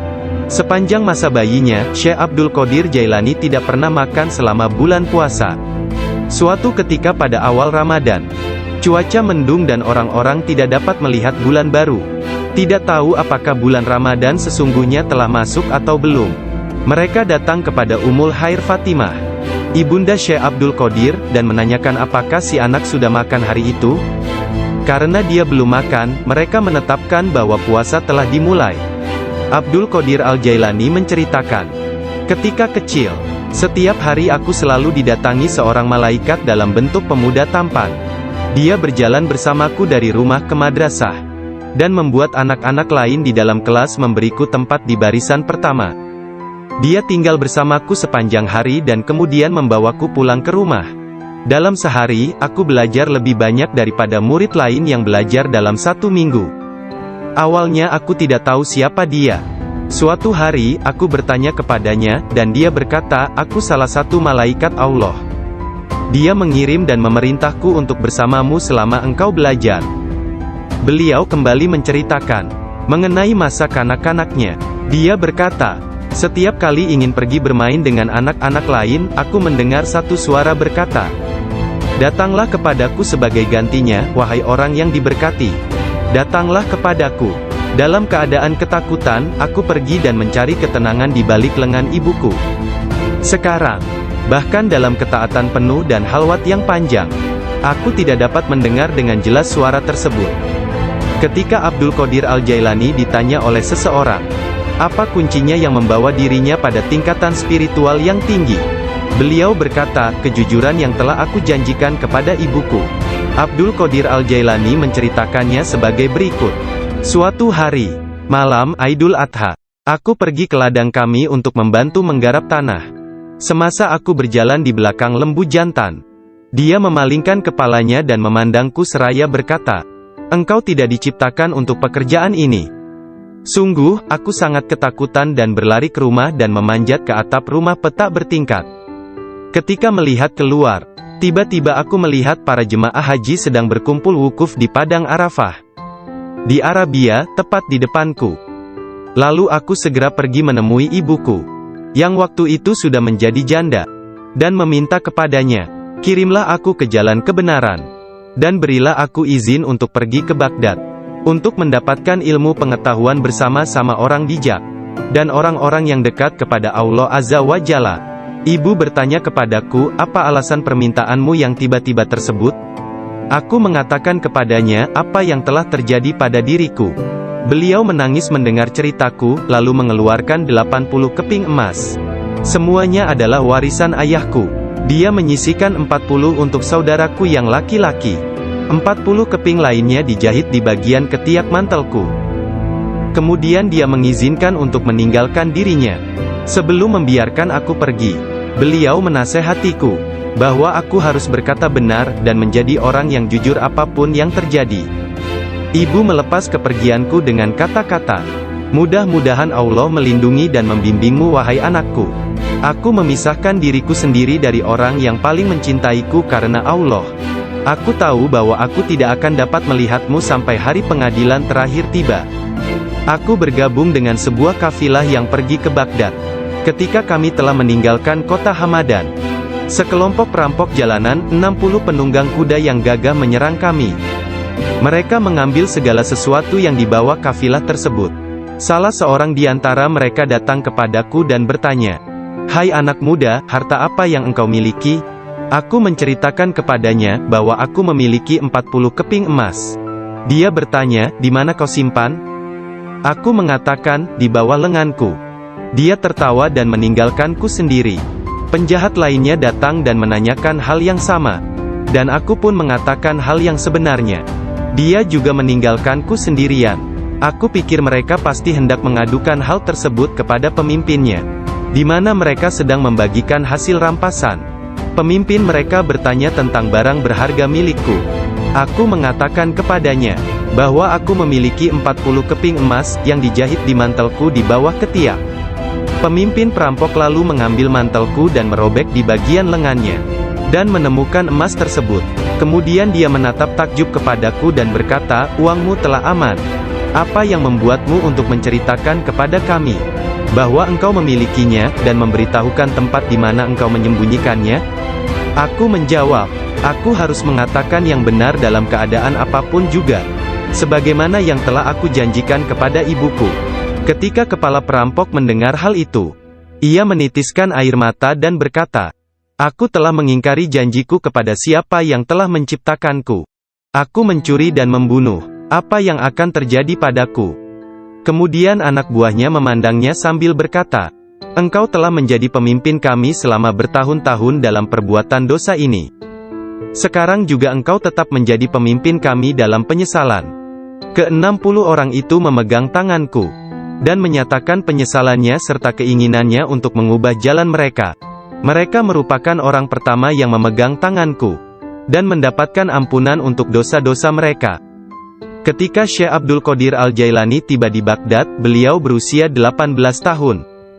Tatkala dia mencapai pintu gerbang kota, Nabi Khidir muncul dan menghalanginya untuk memasuki kota. Nabi Khidir berkata kepadanya, bahwasanya hal itu ia lakukan atas perintah Allah, agar ia tidak memasuki kota Baghdad hingga 7 tahun ke depan. Nabi Khidir membawanya ke sebuah runtuhan di gurun pasir dan berkata, "Diamlah engkau di sini dan jangan meninggalkan tempat ini." Syekh Abdul Qadir Al-Jailani tetap tinggal di sana selama 3 tahun. Setiap tahunnya Khidir datang kepadanya, dan berkata kepadanya di mana dirinya harus tinggal. Syekh Abdul Qadir Al-Jailani bercerita tentang masa 3 tahun yang dilaluinya tersebut. Saat dalam proses mujahadah dan riyadah. "Selama aku tinggal di gurun, di luar kota Baghdad, semua keindahan dunia telah datang menggodaku. Allah telah memberikanku kemenangan atasnya. Nafsuku mengunjungiku setiap hari, dalam wujud dan bentukku sendiri dan meminta untuk menjadi temannya. Ketika aku akan menolaknya, ia hendak menyerangku. Allah memberiku kemenangan dalam perlawananku. Dan pada waktunya, aku dapat menjadikannya tawananku, dan menahannya bersamaku selama tahun-tahun itu, serta memaksanya untuk tinggal di runtuhan padang pasir. 1 tahun penuh, aku telah makan rerumputan dan akar-akarnya yang kutemukan. Dan aku tidak minum air apapun. Tahun yang lain aku minum air, tetapi tidak makan apapun. Tahun selanjutnya aku makan, tidak minum ataupun tidur. Sepanjang waktu itu, aku hidup dalam runtuhan dari istana raja-raja kuno Parsi di Kurd. Aku berjalan dengan kaki telanjang, tanpa alas kaki di atas duri padang pasir, dan tidak merasakan apapun. Setiap kali aku melihat sebuah batu atau bukit yang terjal, aku memanjatnya. Aku tidak memberikan istirahat 1 menit pun, atau menyenangkan nafsuku kepada keinginan-keinginan rendah badaniyah jasmaniku. Pada akhir dari masa 7 tahun itu, aku mendengar satu suara pada suatu malam, "Hai Abdul Qadir, engkau sekarang diizinkan memasuki kota Baghdad." Aku tiba di Baghdad dan melewatkan beberapa hari di sana. Tetapi aku tidak dapat berada di sana dalam keadaan yang penuh hasutan, kejahatan, tipu daya, yang telah menjadi kebiasaan kota. Lalu untuk menyelamatkan diriku sendiri dari kejahatan kota, yang telah mengalami kemerosotan akhlak guna menyelamatkan keimananku, aku meninggalkannya. Hanya kitab suci Al-Quran yang kubawa bersamaku. Saat tiba di pintu gerbang, dalam perjalanan untuk berkholwat di padang pasir, aku mendengar satu suara, "Kemana engkau hendak pergi?" Kata suara itu, "Kembalilah, engkau harus melayani orang-orang." "Apa yang dapat kupedulikan tentang orang lain?" sanggahku. "Aku ingin menyelamatkan keimananku. Kembalilah dan jangan pernah merasa bimbang terhadap keimananmu." Suara itu melanjutkan, "Tidak ada sesuatu pun yang akan membahayakanmu. Aku sungguh tidak dapat melihat orang yang berkata tersebut. Kemudian sesuatu terjadi padaku. Aku terputus dari keadaan lahiriah, lalu tenggelam dalam keadaan tafakur. Sampai hari berikutnya, aku memusatkan pikiran pada sebuah harapan dan berdoa kepada Allah, agar Dia membukakan selubung untukku, sehingga aku tahu apa yang harus aku lakukan. Hari berikutnya, ketika tengah berkeliling di sebuah permukiman bernama Muzafariyah, seorang lelaki yang sebelumnya tidak pernah kulihat, membuka pintu rumahnya dan mempersilakanku untuk masuk. "Mari Abdul Qadir." Ketika aku sampai di pintunya, dia berkata, "Katakan kepadaku, apa yang engkau harapkan dari Allah? Doa apa yang telah engkau panjatkan kemarin?" Saat itu aku ketakutan, namun diliputi penuh ketakjuban. Aku tidak dapat menemukan kata-kata untuk menjawabnya. Lelaki itu memandang ke wajahku, dan menghempaskan pintu dengan kasar, hingga membuat debu yang berkumpul di sekelilingku terbang menutupi seluruh tubuhku. Aku berjalan pergi sambil mempertanyakan apa yang telah kuminta dari Allah sehari sebelumnya. Kemudian ingatlah aku segera balik arah untuk kembali, dan mengatakan kepada lelaki tersebut. Tetapi aku tidak dapat menemukannya, baik rumah ataupun dirinya. Aku sangat bimbang, ketika menyadari bahwa dia adalah seorang yang dekat kepada Allah Ta'ala. Sungguh, akhirnya aku mengetahui, beliau adalah Syekh Hamad Ad-Dabas yang telah menjadi guruku. Pada suatu malam yang dingin dan hujan gerimis, satu tangan yang tidak terlihat jelas membawa Syekh Abdul Qadir Al-Jailani ke tempat bermalam para sufi atau zawiyah, milik Syekh Abdul Hamad bin Muslim Ad-Dabas. Syekh yang mengetahui berkat ilham ilahiyah tentang kedatangan Syekh Abdul Qadir Al-Jailani, menutup pintu-pintu tempat menginap sufiyah dan memadamkan lampu. Ketika beliau duduk di ambang pintu yang terkunci, beliau tertidur dan mimpi basah di malam hari. Lalu dia mandi di sungai dan mengambil wudhu. Dia tertidur lagi. Kejadian tersebut berulang sampai 7 kali pada malam itu. Maka beliau kembali mandi dan berwudhu menggunakan air yang sedingin es. Pada esok harinya, pintu gerbang telah terbuka, dan Abdul Qadir memasuki tempat penginapan sufi. Syekh Hamad Ad-Dabas berdiri menyambutnya sambil meneteskan air mata gembira. Dia memeluknya dan berkata, "Wahai putraku Abdul Qadir, keberuntungan adalah milik kami hari ini, tetapi esok, hal itu akan menjadi milikmu. Jangan pernah meninggalkan tarekat ini." Syekh Hamad Ad-Dabas menjadi guru pertama Syekh Abdul Qadir Al-Jailani dalam ilmu pengetahuan tentang kesufian. Dengan memegang tangannya dia mengucapkan sumpah atau berbaiat dan mengikuti jalan kaum sufi. Syekh Abdul Qadir Al-Jailani menceritakan, "Aku banyak belajar dengan guru di Baghdad. Tetapi setiap kali aku tidak dapat memahami sesuatu, atau menemukan secara kebetulan suatu rahasia yang ingin aku ketahui, Syekh Hamad Ad-Dabas menerangkannya kepadaku. Kadang-kadang aku meninggalkannya, untuk mencari pengetahuan dari syekh yang lain tentang tauhid, hadis, fikih dan ilmu-ilmu lainnya. Setiap kali aku kembali, beliau berkata kepadaku, 'Dari mana saja engkau?' Kita telah memiliki demikian banyak makanan yang sangat bagus untuk tubuh, pikiran dan jiwa kita, sementara engkau telah pergi, dan kami tidak dapat menahan sesuatu untukmu." Pada waktu lain, beliau berkata, "Demi Allah, kemanakah engkau pergi? Adakah seseorang di sekitar sini, yang mengetahui lebih banyak daripadamu?" Para darwis atau para sufi akan mengusikku secara terus-menerus dan berkata, "Engkau adalah seorang ahli hukum atau ahli fikih, ahli sastra, ahli pengetahuan dan seorang ulama atau alim syariat. Urusan apa yang engkau miliki di antara kita? Mengapa engkau tidak keluar dari sini?" Syekh Hamad Ad-Dabas memarahi mereka dan berkata, "Betapa memalukan kalian ini. Aku bersumpah bahwa tidak ada seorang pun seperti dia di antara kalian. Tidak ada seorang pun di antara kalian yang akan naik di atas jari kakinya.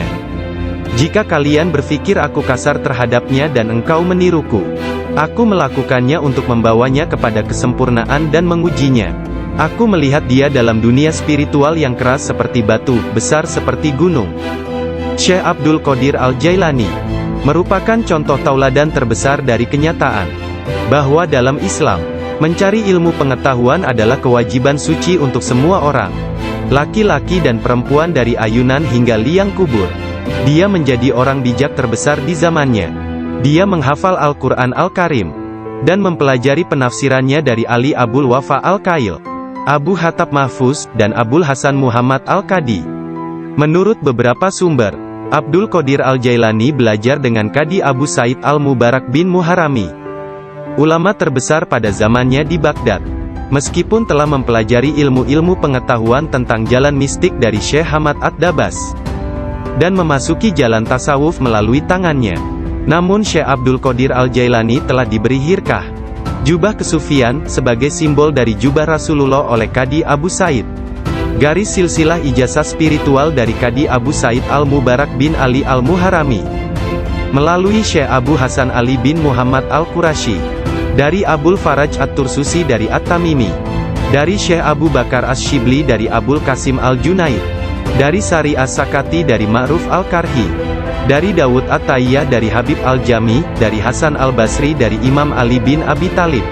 Imam Ali menerima hirkah, jubah kesufian, dari tangan mulia Nabi Muhammad kekasih Allah, Tuhan semesta alam, dan beliau menerimanya dari malaikat utama Jibril alaihi salam, yang menerimanya dari kebenaran Tuhan, Allah Azza wa Jalla. Seseorang bertanya kepada Syekh Abdul Qadir Al-Jailani, apakah yang dia terima dari Allah Ta'ala? Beliau menjawab, tingkah laku dan pengetahuan yang baik. Qadi Abu Said Al-Muharrami berkata, sesungguhnya Abdul Qadir Al-Jailani menerima hirkah dari tanganku, tetapi aku juga menerima hirkah dari tangannya. Qadi Abu Said Al-Muharrami mengajar di sebuah madrasah miliknya sendiri, di Babul Az di Baghdad. Kemudian dia memberikan madrasah tersebut kepada Syekh Abdul Qadir Al-Jailani, yang mulai mengajar di sana. Syekh Abdul Qadir Al-Jailani telah berusia 50 tahun lebih pada waktu itu. Kata-kata dan ucapannya mempesona dan menakjubkan, sehingga menggugah hati orang-orang yang mendengarnya. Para murid dan jemaahnya semakin berkembang pesat dalam jumlah yang banyak, sehingga tidak ada tempat, baik di dalam ataupun di sekitar madrasah tersebut, untuk menampung para pengikutnya. Syekh Abdul Qadir Al-Jailani berkata mengenai permulaan mengajarnya, pada suatu pagi aku melihat Rasulullah, beliau bertanya kepadaku, mengapa engkau tidak berbicara? Aku berkata, aku adalah orang Persia, bagaimana aku dapat berbicara dengan bahasa Arab yang indah dari Baghdad? Buka mulutmu, beliau berkata, dan kulakukan perintah beliau. Nabi Muhammad lantas meniup nafasnya ke mulutku 7 kali. Lalu berkata, pergilah, tunjukilah umat manusia, dan ajaklah mereka kepada jalan Tuhanmu, dengan bijak dan kata-kata indah. Aku menjalankan sholat zuhur, dan aku melihat orang telah ramai sedang menungguku berbicara. Ketika melihat mereka, aku menjadi gembira, namun lidahku seakan-akan terkunci. Kemudian aku melihat Imam Ali bin Abi Talib yang diberkati. Dia mendatangiku dan memintaku untuk membuka mulut. Kemudian meniupkan nafasnya sendiri ke dalam mulutku sebanyak 6 kali. Aku bertanya, mengapa Anda tidak melakukannya sebanyak 7 kali, seperti yang dilakukan Rasulullah? Sayyidina Ali berkata, karena rasa hormatku kepada Rasulullah. Kemudian Sayyidina Ali pun menghilang.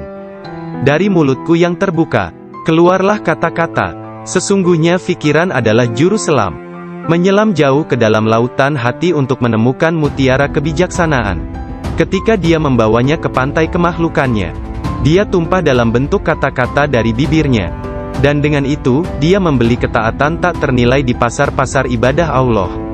Kemudian aku berkata, dalam suatu malam, seperti salah satu dari malamku, jika seseorang di antaramu hendak membunuh keinginan-keinginan rendahnya, kematian akan terasa begitu manis, sehingga engkau tidak akan dapat merasakan sesuatu yang lain di dunia ini. Sejak saat itu, walau bagaimanapun keadaannya, sekalipun bangun atau tidur, aku tetap mempertahankan tugasku mengajar. Banyak sekali pengetahuan tentang keimanan dan agama dalam diriku. Jika tidak berbicara dan menuangkannya keluar, aku akan merasakan bahwa hal itu akan menenggelamkan diriku. Ketika pertama kali mengajar, aku hanya mempunyai 2 atau 3 orang murid saja. Ketika mereka mendengarku, jumlah mereka bertambah menjadi 70.000 orang. Madrasahnya maupun lingkungan di sekitarnya tidak dapat menampung para pengikutnya.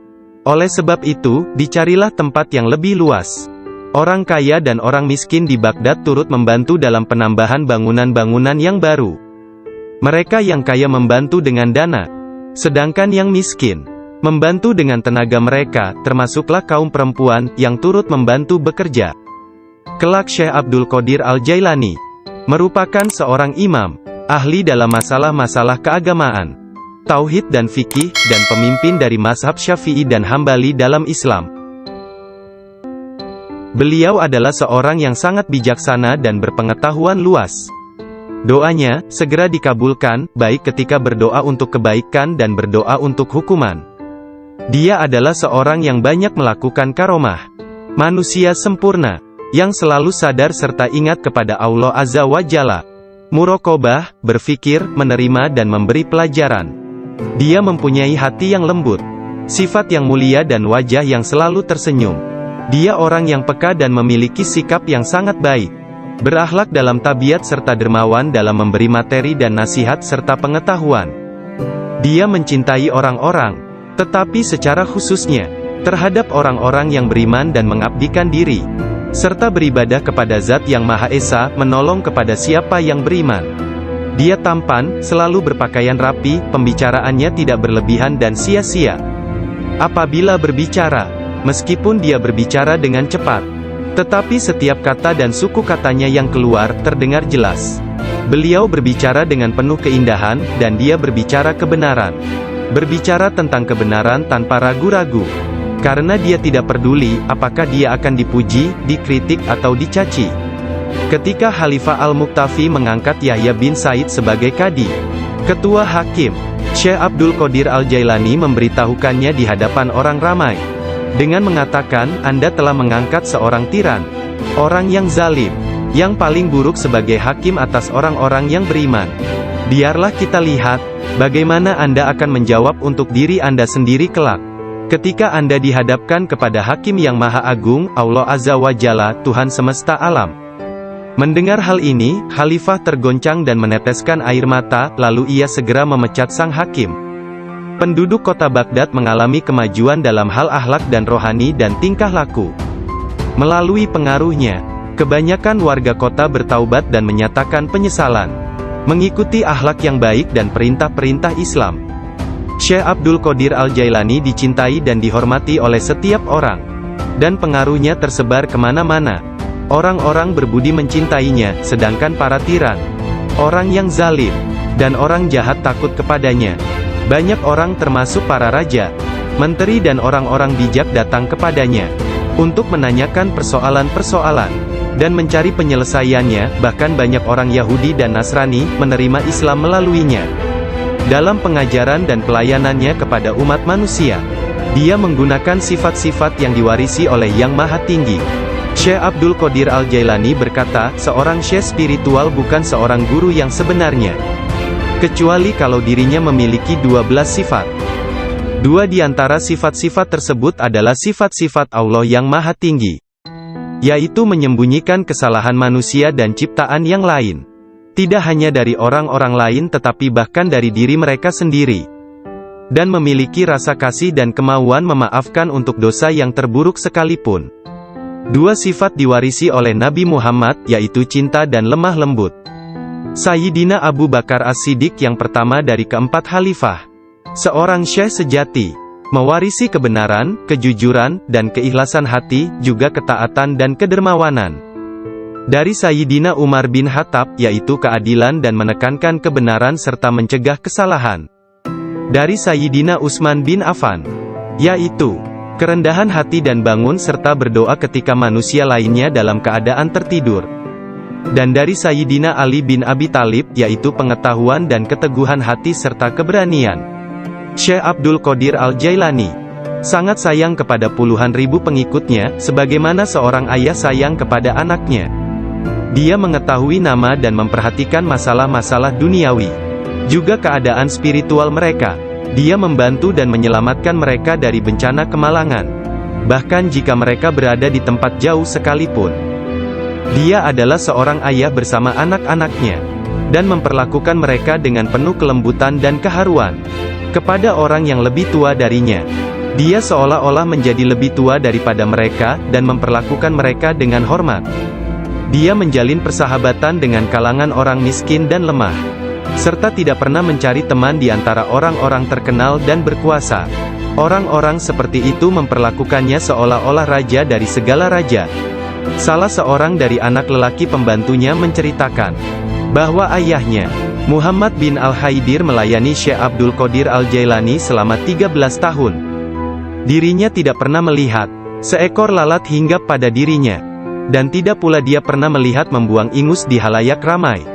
Meskipun Tuan Syekh memperlakukan kaum lemah dan miskin dengan rasa hormat yang besar, pembantunya tidak pernah melihatnya berdiri ketika para sultan datang mengunjunginya, dan tidak pula dia mengunjungi mereka, atau dia tidak memakan makanan mereka kecuali sekali. Ketika seorang raja datang berkunjung kepadanya, dia meninggalkan ruang jamuan, dan datang, yakni, dia menerima 70 janji dari Allah, bahwa dia tidak akan pernah dikecewakan. Syekh Hamad melihatnya.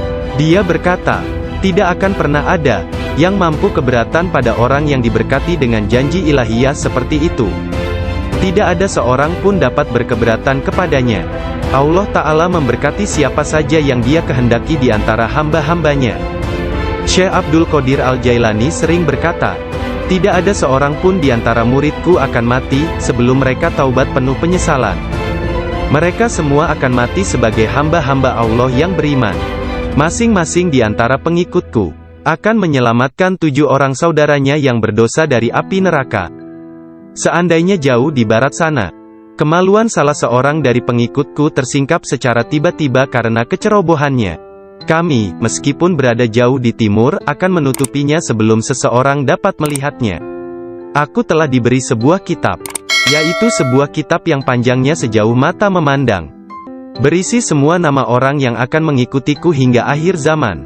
Dengan berkat Allah Ta'ala, kami akan menyelamatkan mereka semua. Semua orang yang mengikatkan diri mereka kepada Syekh Abdul Qadir Al-Jailani senantiasa damai dan bergembira. Seseorang bertanya kepada Syekh Abdul Qadir Al-Jailani, Anda tahu kedudukan para pengikut Anda yang soleh, dan apa yang menanti mereka di akhirat? Akan tetapi, bagaimana tentang mereka yang buruk? Beliau menjawab, orang-orang yang soleh sayang kepadaku dan aku menyayanginya, demi menyelamatkan mereka yang buruk. Seorang wanita muda menjadi pengikut Syekh Abdul Qadir Al-Jailani yang tinggal di Sri Lanka. Pada suatu hari, dia diserang di sebuah tempat yang sepi oleh seorang lelaki yang hendak memperkosanya. Dalam keadaan tidak berdaya, dia berteriak, "Selamatkan aku, wahai Syekhku Abdul Qadir Al-Jailani." Saat itu, Syekh Abdul Qadir Al-Jailani sedang mengambil wudhu di Baghdad. Orang-orang melihat Syekh tiba-tiba berhenti, kemudian dengan marah, dia mengambil terompahnya, sandal, dan melemparkannya ke atas. Mereka tidak melihat terompah tersebut jatuh. Ternyata, terompah tersebut jatuh di atas kepala orang yang sedang menyerang gadis muda itu di Sri Lanka. Dan pria tersebut pun meninggal dunia. Disebutkan bahwa terompah tersebut tetap berada di sana, disimpan sebagai barang peninggalan. Syekh At-Tustari menceritakan bahwa suatu hari para pengikut Syekh Abdul Qadir Al-Jailani di Baghdad mencari Syekh Abdul Qadir Al-Jailani kemana-mana. Tiba-tiba seseorang berkata kepada mereka bahwa dirinya telah melihat Syekh Abdul Qadir Al-Jailani sedang berjalan menuju ke sungai Tigris. Lalu para muridnya berlarian menuju ke sana hendak menyusulnya. Ketika sampai di sungai tersebut, mereka melihat syekhnya itu sedang berada di tengah sungai, berjalan di atas air menuju ke arah mereka. Semua ikan pada waktu itu menjulurkan kepalanya ke atas permukaan air, dan memberi salam kepada Syekh Abdul Qadir Al-Jailani. Hal itu terjadi pada waktu sholat zuhur. Mereka melihat di atas mereka selembar sejadah yang luas membentang di atas kepala mereka, menutupi seluruh langit. Sajadah tersebut berwarna hijau dan di permukaannya bersulamkan ayat-ayat dari emas dan perak. Sejadah tersebut melayang seperti sejadah terbangnya Nabi Sulaiman, dan turun ke bumi. Orang-orang merasa takjub, diam dan dengan tenang mereka berjalan menuju kepadanya. Syekh Abdul Qadir Al-Jailani berpakaian indah, melangkah di atas sejadah tersebut, dan memimpin mereka melakukan sholat di atasnya. Ketika dia mengangkat tangannya dan mengucapkan Allahu Akbar, seluruhnya seolah-olah menggemakan suara yang sama. Ketika dia berdoa, para malaikat dari 7 petala langit dalam paduan suara mengulang doanya. Ketika dia mengucapkan, segala puji syukur hanya bagi Allah semata, Sebuah cahaya hijau keluar dari mulutnya, menyelimuti langit. Pada akhir sholat setelah salam, Syekh Abdul Qadir Al-Jailani membuka kedua tangannya dan berkata, "Ya Allah ya Tuhanku, demi leluhurku Nabi Muhammad kekasihmu, dan demi orang-orang di antara ciptaanmu yang takut dan mencintaimu, jangan ambil sesuatu dari para pengikutku, sampai mereka dimaafkan dari dosa-dosanya, dan sampai keimanan mereka sempurna." Pada saat itu, setiap orang mendengar dengungan senandung dari para malaikat dan mengatakan, "Amin." Mereka juga mengikuti para malaikat dengan mengucapkan amin. Kemudian mereka mendengar satu suara hatif dari dalam diri mereka, kata-kata, "Bergembiralah, aku telah menerima doa kalian." Rasulullah bersabda, "Seorang guru yang sempurna adalah bagaikan seorang nabi bagi kaumnya." Sesungguhnya Hadrat Syekh Abdul Qadir Al-Jailani adalah salah seorang di antara para syekh yang sempurna tersebut, yang telah membukakan orang-orang kepada pintu gerbang kebahagiaan di dunia ini, dan pintu gerbang surga di akhirat. Setelah Syekh Abdul Qadir Al-Jailani menguasai nafsunya, dan menjadi seorang yang sempurna, serta hanya dengan diilhami perintah Rasulullah, dia menjadi seorang syekh dan menjalin hubungan dengan orang-orang. Dirinya senantiasa mengikuti teladan dari leluhurnya Nabi Muhammad, Rasulullah. Ketika pengaruh ajaran Syekh Abdul Qadir Al-Jailani tersebar ke seluruh pelosok dunia, banyak di antara murid-muridnya mendapat kedudukan penting dan banyak pejabat, pegawai pemerintah, yang menjadi muridnya sesuai kemampuan mereka, kualitas dunia dalam batin dan tingkatan spiritual. Dia memerintahkan banyak di antara murid-muridnya untuk bertindak sebagai wakil-wakilnya. Di antaranya ada yang menjadi guru spiritual dan yang lainnya sebagai hakim. Bahkan di antara muridnya ada yang menjabat sebagai gubernur dan para pemegang kekuasaan dunia. Syekh Abdul Qadir Al-Jailani telah menyerahkan diri secara mutlak kepada Allah Azza wa Jalla. Malam-malamnya berlalu dengan sedikit atau bahkan tanpa tidur, dalam doa dan muraqabah menyendiri. Dia menghabiskan hari-harinya sebagai seorang pengikut sejati Nabi Muhammad, dalam berkhidmat dalam kemanusiaan 3 kali dalam seminggu. Dia selalu menyampaikan pengajian umum kepada puluhan ribu manusia, setiap hari di waktu pagi dan petang. Dia memberi pengajaran tafsir Al-Quran, hadis, ilmu tauhid, ilmu fikih dan tasawuf. Setelah sholat zuhur, dia memberikan nasihat dan waktu konsultasi kepada orang-orang, tanpa pandang bulu, baik orang itu berprofesi sebagai pengemis atau raja. Semuanya akan dilayani. Sebelum sholat asar, baik cuaca hujan ataupun cerah, dia pergi ke jalanan untuk membagikan makanan kepada orang-orang miskin. Dalam seluruh hari-harinya di bulan Ramadan, Syekh Abdul Qadir Al-Jailani hanya makan sekali sehari. Setelah sholat maghrib, beliau tidak pernah makan sendirian. Pembantunya akan berdiri di pintu menanyakan orang-orang yang lewat. Jika mereka yang lewat ada yang belum makan, agar mereka ikut makan. Syekh Abdul Qadir Al-Jailani wafat pada hari Sabtu tanggal 8 Rabiul Tsani tahun 561 Hijriah, 1166 Masehi, pada usia 91 tahun. Makamnya yang berada di Madrasah Babut Darajah di kota Baghdad, Irak, menjadi tempat penting dari kunjungan para penziarah kaum sufi dan semua muslim. Ketika mengidap penyakit yang mengantarkannya pada kewafatannya itu, salah seorang anak lelakinya yaitu Abdul Aziz melihat bahwa dia menderita sakit yang luar biasa, meregang dan menggulingkan tubuh di tempat tidurnya. "Jangan mencemaskanku," Syekh berkata kepada putranya. "Aku berbalik dan berbalik lagi dalam pengetahuan Allah Azza wa Jalla." Ketika anak lelakinya yang lain, yakni Abdul Jabbar, bertanya kepadanya tentang rasa sakitnya, dia berkata, "Semua tubuhku terasa sakit kecuali hatiku. Tidak ada rasa sakit di sini karena hati ini bersama Allah."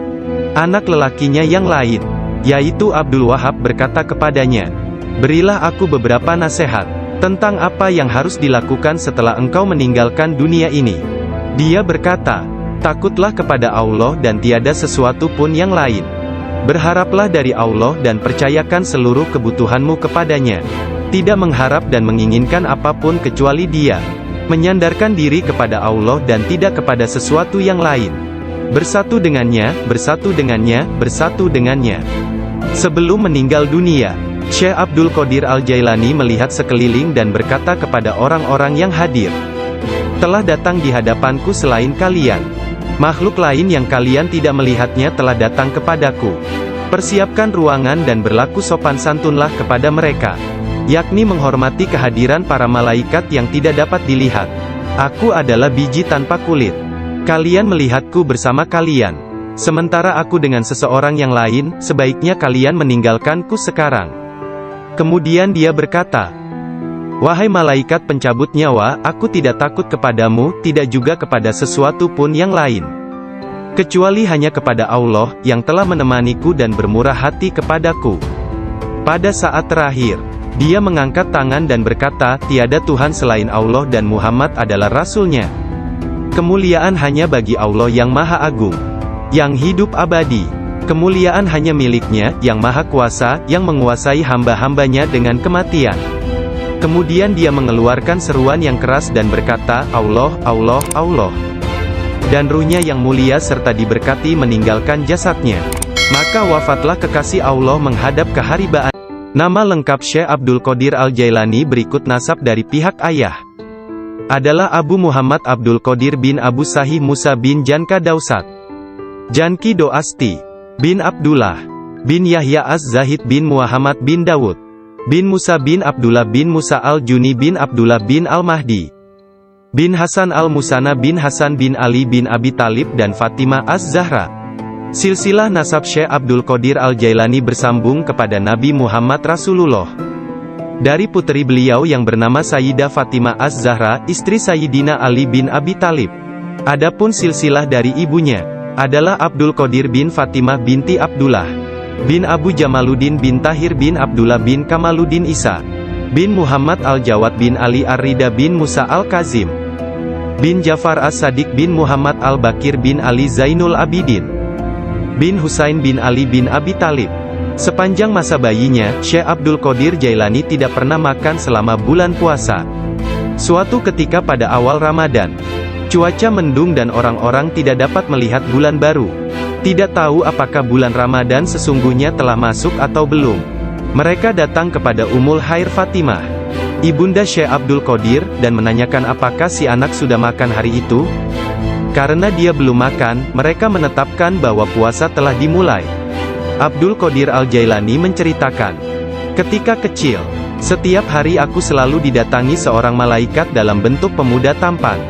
Dia berjalan bersamaku dari rumah ke madrasah, dan membuat anak-anak lain di dalam kelas memberiku tempat di barisan pertama. Dia tinggal bersamaku sepanjang hari dan kemudian membawaku pulang ke rumah. Dalam sehari, aku belajar lebih banyak daripada murid lain yang belajar dalam 1 minggu.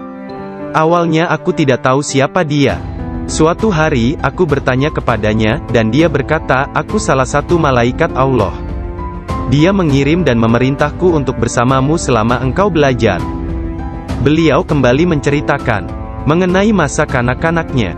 Dia berkata, setiap kali ingin pergi bermain dengan anak-anak lain, aku mendengar satu suara berkata, datanglah kepadaku sebagai gantinya, wahai orang yang diberkati. Datanglah kepadaku. Dalam keadaan ketakutan, aku pergi dan mencari ketenangan di balik lengan ibuku. Sekarang, bahkan dalam ketaatan penuh dan halwat yang panjang, aku tidak dapat mendengar dengan jelas suara tersebut. Ketika Abdul Qadir Al-Jailani ditanya oleh seseorang, apa kuncinya yang membawa dirinya pada tingkatan spiritual yang tinggi? Beliau berkata, kejujuran yang telah aku janjikan kepada ibuku. Abdul Qadir Al-Jailani menceritakannya sebagai berikut. Suatu hari, malam Idul Adha, aku pergi ke ladang kami untuk membantu menggarap tanah. Semasa aku berjalan di belakang lembu jantan, dia memalingkan kepalanya dan memandangku seraya berkata, engkau tidak diciptakan untuk pekerjaan ini. Sungguh, aku sangat ketakutan dan berlari ke rumah dan memanjat ke atap rumah petak bertingkat. Ketika melihat keluar, tiba-tiba aku melihat para jemaah haji sedang berkumpul wukuf di Padang Arafah. Di Arabia, tepat di depanku. Lalu aku segera pergi menemui ibuku, yang waktu itu sudah menjadi janda, dan meminta kepadanya, kirimlah aku ke jalan kebenaran, dan berilah aku izin untuk pergi ke Baghdad, untuk mendapatkan ilmu pengetahuan bersama-sama orang bijak, dan orang-orang yang dekat kepada Allah Azza wa Jalla. Ibu bertanya kepadaku, apa alasan permintaanmu yang tiba-tiba tersebut? Aku mengatakan kepadanya apa yang telah terjadi pada diriku. Beliau menangis mendengar ceritaku, lalu mengeluarkan 80 keping emas. Semuanya adalah warisan ayahku. Dia menyisihkan 40 untuk saudaraku yang laki-laki. 40 keping lainnya dijahit di bagian ketiak mantelku. Kemudian dia mengizinkan untuk meninggalkan dirinya. Sebelum membiarkan aku pergi, beliau menasehatiku bahwa aku harus berkata benar dan menjadi orang yang jujur apapun yang terjadi. Ibu melepas kepergianku dengan kata-kata, "Mudah-mudahan Allah melindungi dan membimbingmu wahai anakku. Aku memisahkan diriku sendiri dari orang yang paling mencintaiku karena Allah. Aku tahu bahwa aku tidak akan dapat melihatmu sampai hari pengadilan terakhir tiba." Aku bergabung dengan sebuah kafilah yang pergi ke Baghdad. Ketika kami telah meninggalkan kota Hamadan, sekelompok perampok jalanan, 60 penunggang kuda yang gagah menyerang kami. Mereka mengambil segala sesuatu yang dibawa kafilah tersebut. Salah seorang di antara mereka datang kepadaku dan bertanya, "Hai anak muda, harta apa yang engkau miliki?" Aku menceritakan kepadanya bahwa aku memiliki 40 keping emas. Dia bertanya, "Di mana kau simpan?" Aku mengatakan, "Di bawah lenganku." Dia tertawa dan meninggalkanku sendiri. Penjahat lainnya datang dan menanyakan hal yang sama. Dan aku pun mengatakan hal yang sebenarnya. Dia juga meninggalkanku sendirian. Aku pikir mereka pasti hendak mengadukan hal tersebut kepada pemimpinnya, di mana mereka sedang membagikan hasil rampasan. Pemimpin mereka bertanya tentang barang berharga milikku. Aku mengatakan kepadanya bahwa aku memiliki 40 keping emas yang dijahit di mantelku di bawah ketiak. Pemimpin perampok lalu mengambil mantelku dan merobek di bagian lengannya, dan menemukan emas tersebut. Kemudian dia menatap takjub kepadaku dan berkata, "Uangmu telah aman. Apa yang membuatmu untuk menceritakan kepada kami bahwa engkau memilikinya, dan memberitahukan tempat di mana engkau menyembunyikannya?" Aku menjawab, "Aku harus mengatakan yang benar dalam keadaan apapun juga, sebagaimana yang telah aku janjikan kepada ibuku." Ketika kepala perampok mendengar hal itu, ia menitiskan air mata dan berkata, "Aku telah mengingkari janjiku kepada siapa yang telah menciptakanku. Aku mencuri dan membunuh. Apa yang akan terjadi padaku?" Kemudian anak buahnya memandangnya sambil berkata, "Engkau telah menjadi pemimpin kami selama bertahun-tahun dalam perbuatan dosa ini. Sekarang juga engkau tetap menjadi pemimpin kami dalam penyesalan." Ke-60 orang itu memegang tanganku dan menyatakan penyesalannya serta keinginannya untuk mengubah jalan mereka. Mereka merupakan orang pertama yang memegang tanganku dan mendapatkan ampunan untuk dosa-dosa mereka. Ketika Syekh Abdul Qadir Al-Jailani tiba di Baghdad, beliau berusia 18 tahun. Tatkala dia mencapai pintu gerbang kota, Nabi Khidir muncul dan menghalanginya untuk memasuki kota. Nabi Khidir berkata kepadanya bahwasanya hal itu ia lakukan atas perintah Allah, agar ia tidak memasuki kota Baghdad hingga 7 tahun ke depan. Nabi Khidir membawanya ke sebuah runtuhan di gurun pasir dan berkata, "Diamlah engkau di sini dan jangan meninggalkan tempat ini." Syekh Abdul Qadir Al-Jailani tetap tinggal di sana selama 3 tahun. Setiap tahunnya Khidir datang kepadanya dan berkata kepadanya di mana dirinya harus tinggal. Syekh Abdul Qadir Al-Jailani bercerita tentang masa 3 tahun yang dilaluinya tersebut. Saat dalam proses mujahadah dan riyadah. "Selama aku tinggal di gurun, di luar kota Baghdad, semua keindahan dunia telah datang menggodaku. Allah telah memberikanku kemenangan atasnya. Nafsuku mengunjungiku setiap hari, dalam wujud dan bentukku sendiri dan meminta untuk menjadi temannya. Ketika aku akan menolaknya, ia hendak menyerangku. Allah memberiku kemenangan dalam perlawananku. Dan pada waktunya, aku dapat menjadikannya tawananku, dan menahannya bersamaku selama tahun-tahun itu, serta memaksanya untuk tinggal di runtuhan padang pasir. 1 tahun penuh, aku telah makan rerumputan dan akar-akarnya yang kutemukan, dan aku tidak minum air apapun. Tahun yang lain aku minum air, tetapi tidak makan apapun. Tahun selanjutnya aku makan, tidak minum ataupun tidur. Sepanjang waktu itu, aku hidup dalam runtuhan dari istana raja-raja kuno Parsi di Kurd.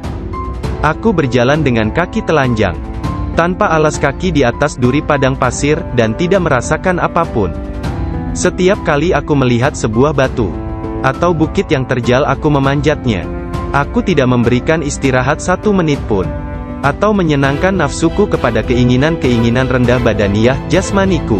Pada akhir dari masa 7 tahun itu, aku mendengar satu suara pada suatu malam. Hai Abdul Qadir, engkau sekarang diizinkan memasuki kota Baghdad. Aku tiba di Baghdad dan melewatkan beberapa hari di sana. Tetapi aku tidak dapat berada di sana dalam keadaan yang penuh hasutan, kejahatan, tipu daya, yang telah menjadi kebiasaan kota. Lalu untuk menyelamatkan diriku sendiri dari kejahatan kota, yang telah mengalami kemerosotan akhlak guna menyelamatkan keimananku, aku meninggalkannya. Hanya kitab suci Al-Quran yang kubawa bersamaku. Saat tiba di pintu gerbang, dalam perjalanan untuk berkholwat di padang pasir, aku mendengar satu suara, "Kemana engkau hendak pergi?" Kata suara itu, "Kembalilah, engkau harus melayani orang-orang." "Apa yang dapat kupedulikan tentang orang lain?" sanggahku. "Aku ingin menyelamatkan keimananku. Kembalilah dan jangan pernah merasa bimbang terhadap keimananmu." Suara itu melanjutkan, "Tidak ada sesuatu pun yang akan membahayakanmu." Aku sungguh tidak dapat melihat orang yang berkata tersebut.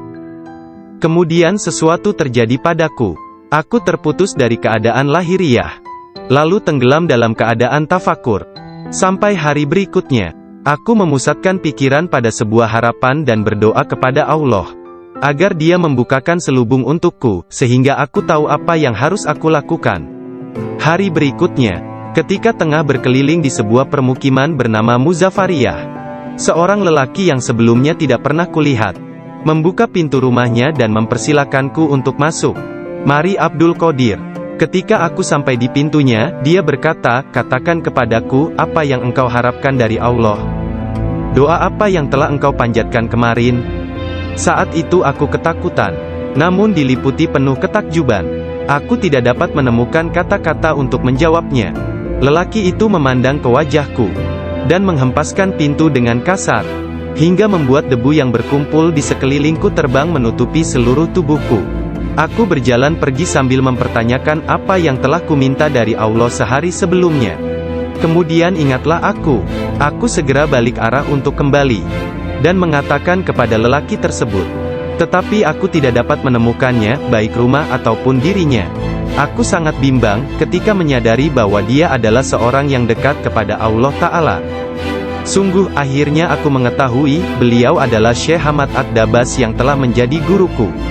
Pada suatu malam yang dingin dan hujan gerimis, satu tangan yang tidak terlihat jelas membawa Syekh Abdul Qadir Al-Jailani ke tempat bermalam para sufi atau zawiyah, milik Syekh Abdul Hamad bin Muslim Ad-Dabas. Syekh yang mengetahui berkat ilham ilahiyah tentang kedatangan Syekh Abdul Qadir Al-Jailani, menutup pintu-pintu tempat menginap sufiyah dan memadamkan lampu. Ketika beliau duduk di ambang pintu yang terkunci, beliau tertidur dan mimpi basah di malam hari. Lalu dia mandi di sungai dan mengambil wudhu. Dia tertidur lagi. Kejadian tersebut berulang sampai 7 kali pada malam itu. Maka beliau kembali mandi dan berwudhu menggunakan air yang sedingin es. Pada esok harinya, pintu gerbang telah terbuka, dan Abdul Qadir memasuki tempat penginapan sufi. Syekh Hamad Ad-Dabas berdiri menyambutnya sambil meneteskan air mata gembira. Dia memeluknya dan berkata, "Wahai putraku Abdul Qadir, keberuntungan adalah milik kami hari ini, tetapi esok, hal itu akan menjadi milikmu. Jangan pernah meninggalkan tarekat ini." Syekh Hamad Ad-Dabas menjadi guru pertama Syekh Abdul Qadir Al-Jailani dalam ilmu pengetahuan tentang kesufian. Dengan memegang tangannya dia mengucapkan sumpah atau berbaiat dan mengikuti jalan kaum sufi. Syekh Abdul Qadir Al-Jailani menceritakan, "Aku banyak belajar dengan guru di Baghdad. Tetapi setiap kali aku tidak dapat memahami sesuatu, atau menemukan secara kebetulan suatu rahasia yang ingin aku ketahui, Syekh Hamad Ad-Dabas menerangkannya kepadaku. Kadang-kadang aku meninggalkannya, untuk mencari pengetahuan dari syekh yang lain tentang tauhid, hadis, fikih dan ilmu-ilmu lainnya. Setiap kali aku kembali, beliau berkata kepadaku, 'Dari mana saja engkau?' Kita telah memiliki demikian banyak makanan yang sangat bagus untuk tubuh, pikiran dan jiwa kita, sementara engkau telah pergi, dan kami tidak dapat menahan sesuatu untukmu. Pada waktu lain, beliau berkata, "Demi Allah, kemanakah engkau pergi? Adakah seseorang di sekitar sini, yang mengetahui lebih banyak daripadamu?" Para darwis atau para sufi akan mengusikku secara terus-menerus dan berkata, "Engkau adalah seorang ahli hukum atau ahli fikih, ahli sastra, ahli pengetahuan dan seorang ulama atau alim syariat. Urusan apa yang engkau miliki di antara kita? Mengapa engkau tidak keluar dari sini?" Syekh Hamad Ad-Dabas memarahi mereka dan berkata, "Betapa memalukan kalian ini. Aku bersumpah bahwa tidak ada seorang pun seperti dia di antara kalian. Tidak ada seorang pun di antara kalian yang akan naik di atas jari kakinya. Jika kalian berpikir aku kasar terhadapnya dan engkau meniruku, aku melakukannya untuk membawanya kepada kesempurnaan dan mengujinya. Aku melihat dia dalam dunia spiritual yang keras seperti batu, besar seperti gunung." Syekh Abdul Qadir Al-Jailani merupakan contoh tauladan terbesar dari kenyataan bahwa dalam Islam, mencari ilmu pengetahuan adalah kewajiban suci untuk semua orang, laki-laki dan perempuan dari ayunan hingga liang kubur. Dia menjadi orang bijak terbesar di zamannya. Dia menghafal Al-Quran Al-Karim, dan mempelajari penafsirannya dari Ali Abul Wafa Al-Kail, Abu Hatab Mahfuz, dan Abul Hasan Muhammad Al-Qadi. Menurut beberapa sumber, Abdul Qadir Al-Jailani belajar dengan Qadi Abu Said Al-Mubarak bin Muharrami, ulama terbesar pada zamannya di Baghdad. Meskipun telah mempelajari ilmu-ilmu pengetahuan tentang jalan mistik dari Syekh Hamad Ad-Dabas, dan memasuki jalan tasawuf melalui tangannya, namun Syekh Abdul Qadir Al-Jailani telah diberi hirkah, jubah kesufian, sebagai simbol dari jubah Rasulullah oleh Qadi Abu Said. Garis silsilah ijazah spiritual dari Qadi Abu Said Al-Mubarak bin Ali Al-Muharrami, melalui Syekh Abu Hasan Ali bin Muhammad Al-Qurashi, dari Abul Faraj At-Tursusi dari At-Tamimi, dari Syekh Abu Bakar Asy-Syibli dari Abul Qasim Al-Junaid, dari Sari As-Sakati dari Ma'ruf Al-Karhi, dari Dawud At-Tayyah dari Habib Al-Jami, dari Hasan Al-Basri dari Imam Ali bin Abi Thalib. Imam Ali menerima hirkah, jubah kesufian, dari tangan mulia Nabi Muhammad kekasih Allah, Tuhan semesta alam, dan beliau menerimanya dari malaikat utama Jibril alaihi salam, yang menerimanya dari kebenaran Tuhan, Allah Azza wa Jalla. Seseorang bertanya kepada Syekh Abdul Qadir Al-Jailani, apakah yang dia terima dari Allah Ta'ala? Beliau menjawab, tingkah laku dan pengetahuan yang baik. Qadi Abu Said Al-Muharrami berkata, sesungguhnya Abdul Qadir Al-Jailani menerima hirkah dari tanganku, tetapi aku juga menerima hirkah dari tangannya. Qadi Abu Said Al-Muharrami mengajar di sebuah madrasah miliknya sendiri, di Babul Az di Baghdad. Kemudian dia memberikan madrasah tersebut kepada Syekh Abdul Qadir Al-Jailani, yang mulai mengajar di sana. Syekh Abdul Qadir Al-Jailani telah berusia 50 tahun lebih pada waktu itu. Kata-kata dan ucapannya mempesona dan menakjubkan, sehingga menggugah hati orang-orang yang mendengarnya. Para murid dan jemaahnya semakin berkembang pesat dalam jumlah yang banyak, sehingga tidak ada tempat, baik di dalam ataupun di sekitar madrasah tersebut, untuk menampung para pengikutnya. Syekh Abdul Qadir Al-Jailani berkata mengenai permulaan mengajarnya, pada suatu pagi aku melihat Rasulullah, beliau bertanya kepadaku, mengapa engkau tidak berbicara? Aku berkata, aku adalah orang Persia, bagaimana aku dapat berbicara dengan bahasa Arab yang indah dari Baghdad? Buka mulutmu, beliau berkata, dan kulakukan perintah beliau. Nabi Muhammad lantas meniup nafasnya ke mulutku 7 kali. Lalu berkata, pergilah, tunjukilah umat manusia, dan ajaklah mereka kepada jalan Tuhanmu, dengan bijak dan kata-kata indah. Aku menjalankan sholat zuhur, dan aku melihat orang telah ramai sedang menungguku berbicara. Ketika melihat mereka, aku menjadi gembira, namun lidahku seakan-akan terkunci. Kemudian aku melihat Imam Ali bin Abi Thalib yang diberkati. Dia mendatangiku dan memintaku untuk membuka mulut. Kemudian meniupkan nafasnya sendiri ke dalam mulutku sebanyak 6 kali. Aku bertanya, mengapa Anda tidak melakukannya sebanyak 7 kali, seperti yang dilakukan Rasulullah? Sayyidina Ali berkata, karena rasa hormatku kepada Rasulullah. Kemudian Sayyidina Ali pun menghilang. Dari mulutku yang terbuka, keluarlah kata-kata, sesungguhnya fikiran adalah juru selam. Menyelam jauh ke dalam lautan hati untuk menemukan mutiara kebijaksanaan. Ketika dia membawanya ke pantai kemakhlukannya, dia tumpah dalam bentuk kata-kata dari bibirnya. Dan dengan itu, dia membeli ketaatan tak ternilai di pasar-pasar ibadah Allah. Kemudian aku berkata, dalam suatu malam, seperti salah satu dari malamku, jika seseorang di antaramu hendak membunuh keinginan-keinginan rendahnya, kematian akan terasa begitu manis, sehingga engkau tidak akan dapat merasakan sesuatu yang lain di dunia ini. Sejak saat itu, walau bagaimanapun keadaannya, sekalipun bangun atau tidur, aku tetap mempertahankan tugasku mengajar. Banyak sekali pengetahuan tentang keimanan dan agama dalam diriku. Jika tidak berbicara dan menuangkannya keluar, aku akan merasakan bahwa hal itu akan menenggelamkan diriku. Ketika pertama kali mengajar, aku hanya mempunyai 2 atau 3 orang murid saja. Ketika mereka mendengarku, jumlah mereka bertambah menjadi 70.000 orang. Madrasahnya maupun lingkungan di sekitarnya tidak dapat menampung para pengikutnya. Oleh sebab itu, dicarilah tempat yang lebih luas. Orang kaya dan orang miskin di Baghdad turut membantu dalam penambahan bangunan-bangunan yang baru. Mereka yang kaya membantu dengan dana, sedangkan yang miskin membantu dengan tenaga mereka, termasuklah kaum perempuan yang turut membantu bekerja.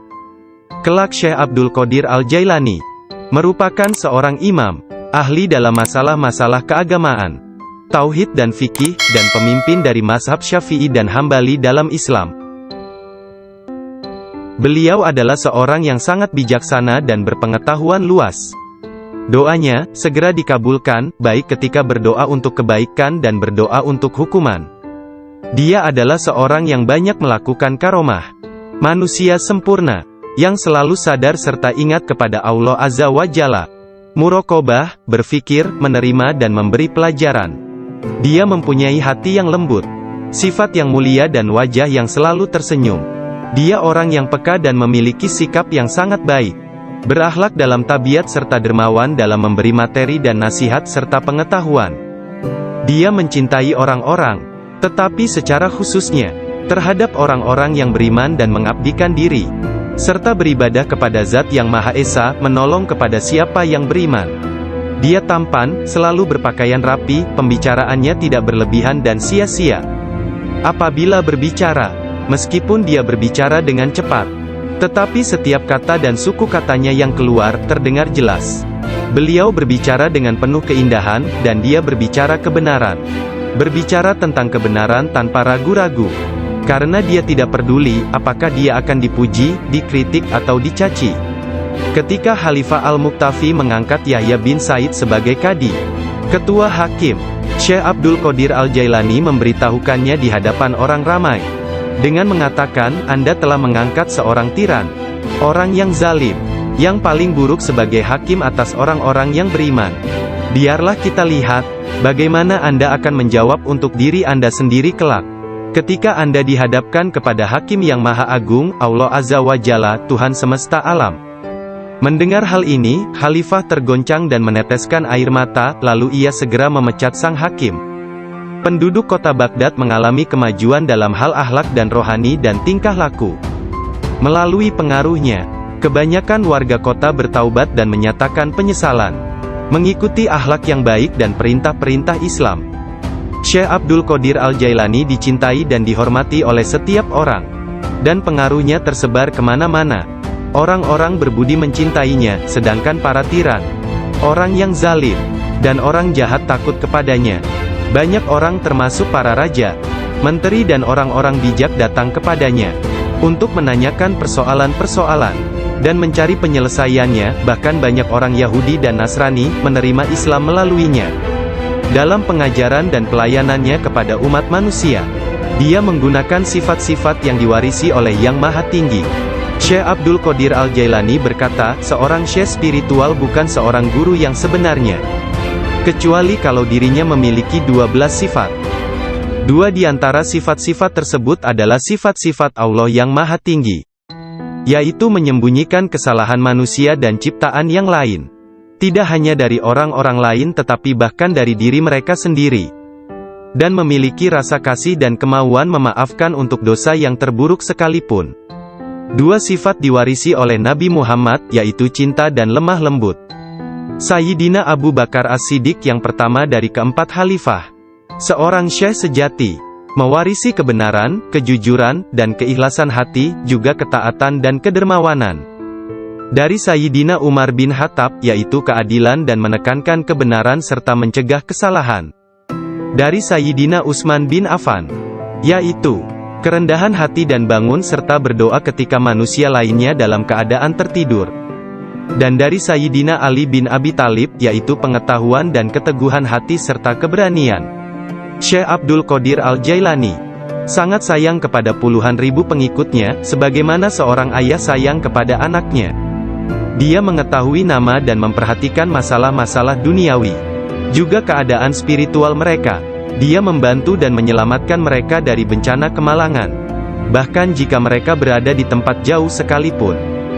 Dia adalah seorang ayah bersama anak-anaknya, dan memperlakukan mereka dengan penuh kelembutan dan keharuan.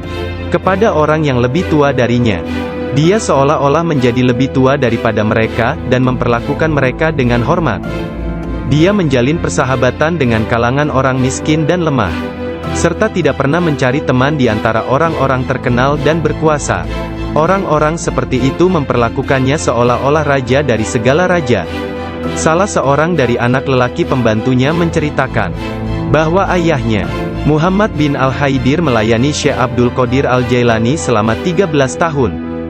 Dirinya tidak pernah melihat seekor lalat hinggap pada dirinya, dan tidak pula dia pernah melihat membuang ingus di halayak ramai.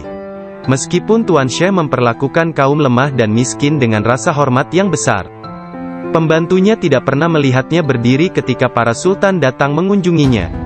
Dan tidak pula dia mengunjungi mereka, atau dia tidak memakan makanan mereka kecuali sekali. Ketika seorang raja datang berkunjung kepadanya, dia meninggalkan ruang jamuan, dan datang kembali setelah raja dan pesta jamuannya selesai, sehingga mereka akan menyambutnya dengan berdiri. Ketika dia menulis surat kepada khalifah, khalifah mengatakan bahwa Syekh Abdul Qadir Al-Jailani memerintahkannya untuk melakukan ini atau itu, dan bahwa hal itu merupakan kewajiban bagi khalifah untuk mentaatinya, karena dia adalah pemimpin mereka. Apabila khalifah menerima surat seperti itu, dia akan mencium surat itu sebelum dia membacanya dan berkata, Syekh Abdul Qadir Al-Jailani benar.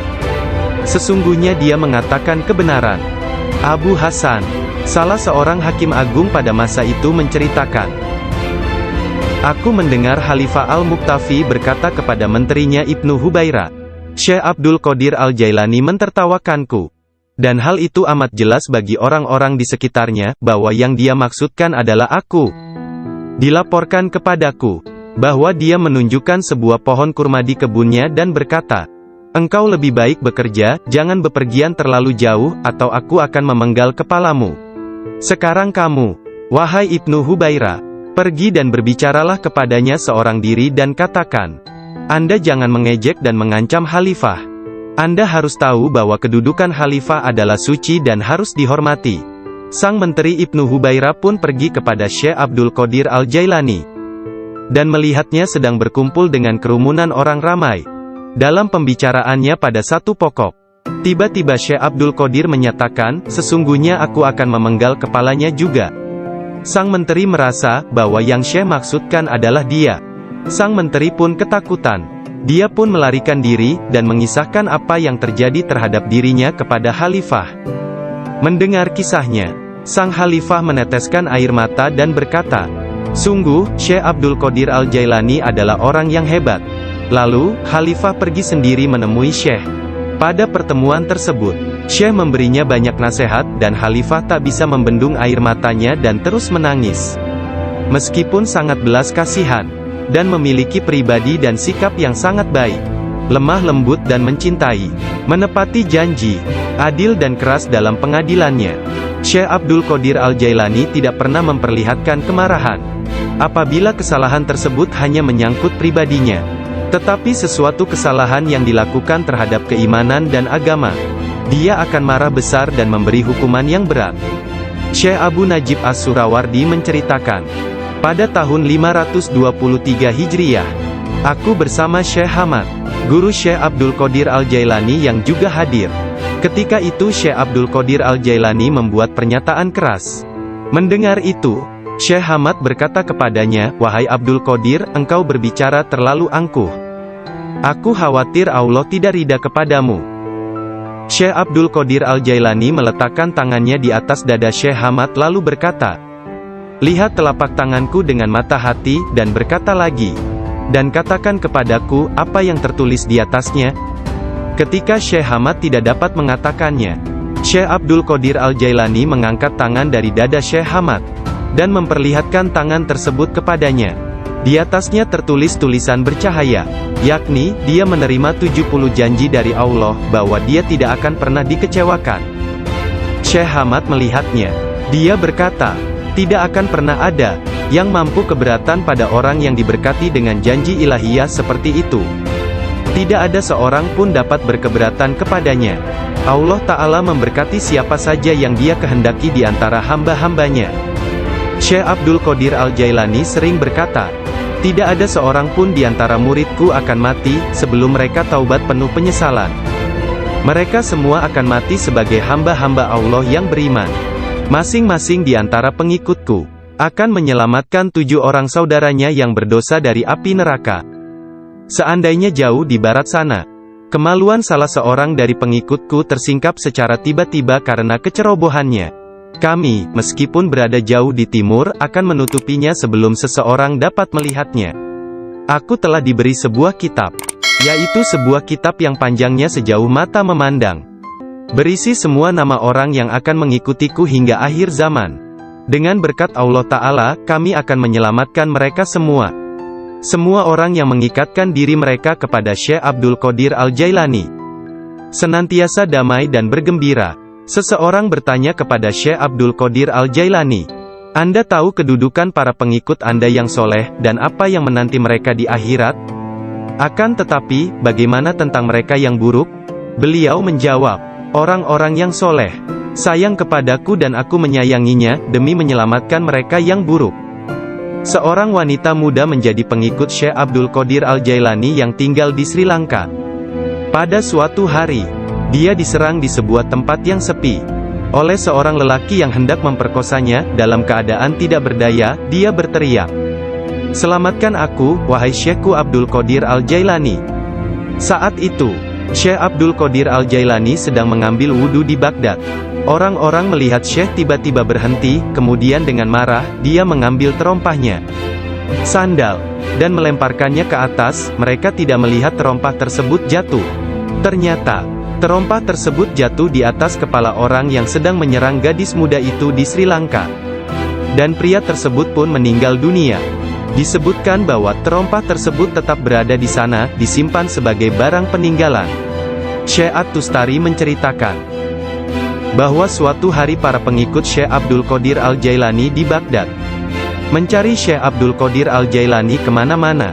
Tiba-tiba seseorang berkata kepada mereka bahwa dirinya telah melihat Syekh Abdul Qadir Al-Jailani sedang berjalan menuju ke sungai Tigris. Lalu para muridnya berlarian menuju ke sana hendak menyusulnya. Ketika sampai di sungai tersebut, mereka melihat syekhnya itu sedang berada di tengah sungai, berjalan di atas air menuju ke arah mereka.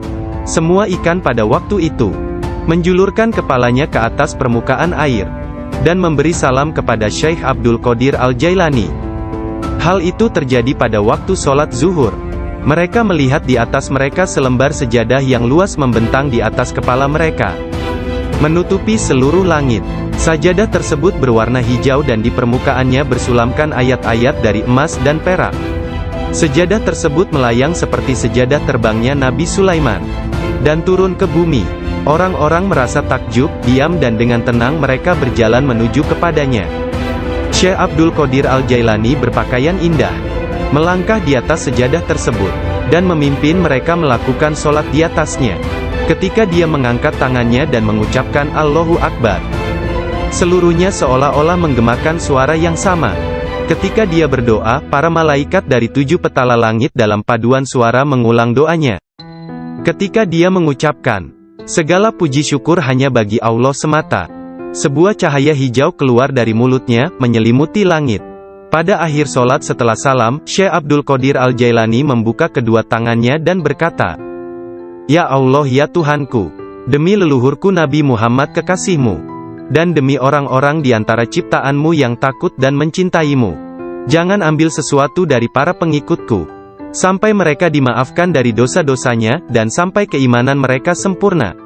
Pada saat itu, setiap orang mendengar dengungan senandung dari para malaikat dan mengatakan, "Amin." Mereka juga cuaca mendung dan orang-orang tidak dapat melihat bulan baru. Tidak tahu apakah bulan Ramadan sesungguhnya telah masuk atau belum. Mereka datang kepada Ummul Khair Fatimah, ibunda Syekh Abdul Qadir, dan menanyakan apakah si anak sudah makan hari itu. Karena dia belum makan, mereka menetapkan bahwa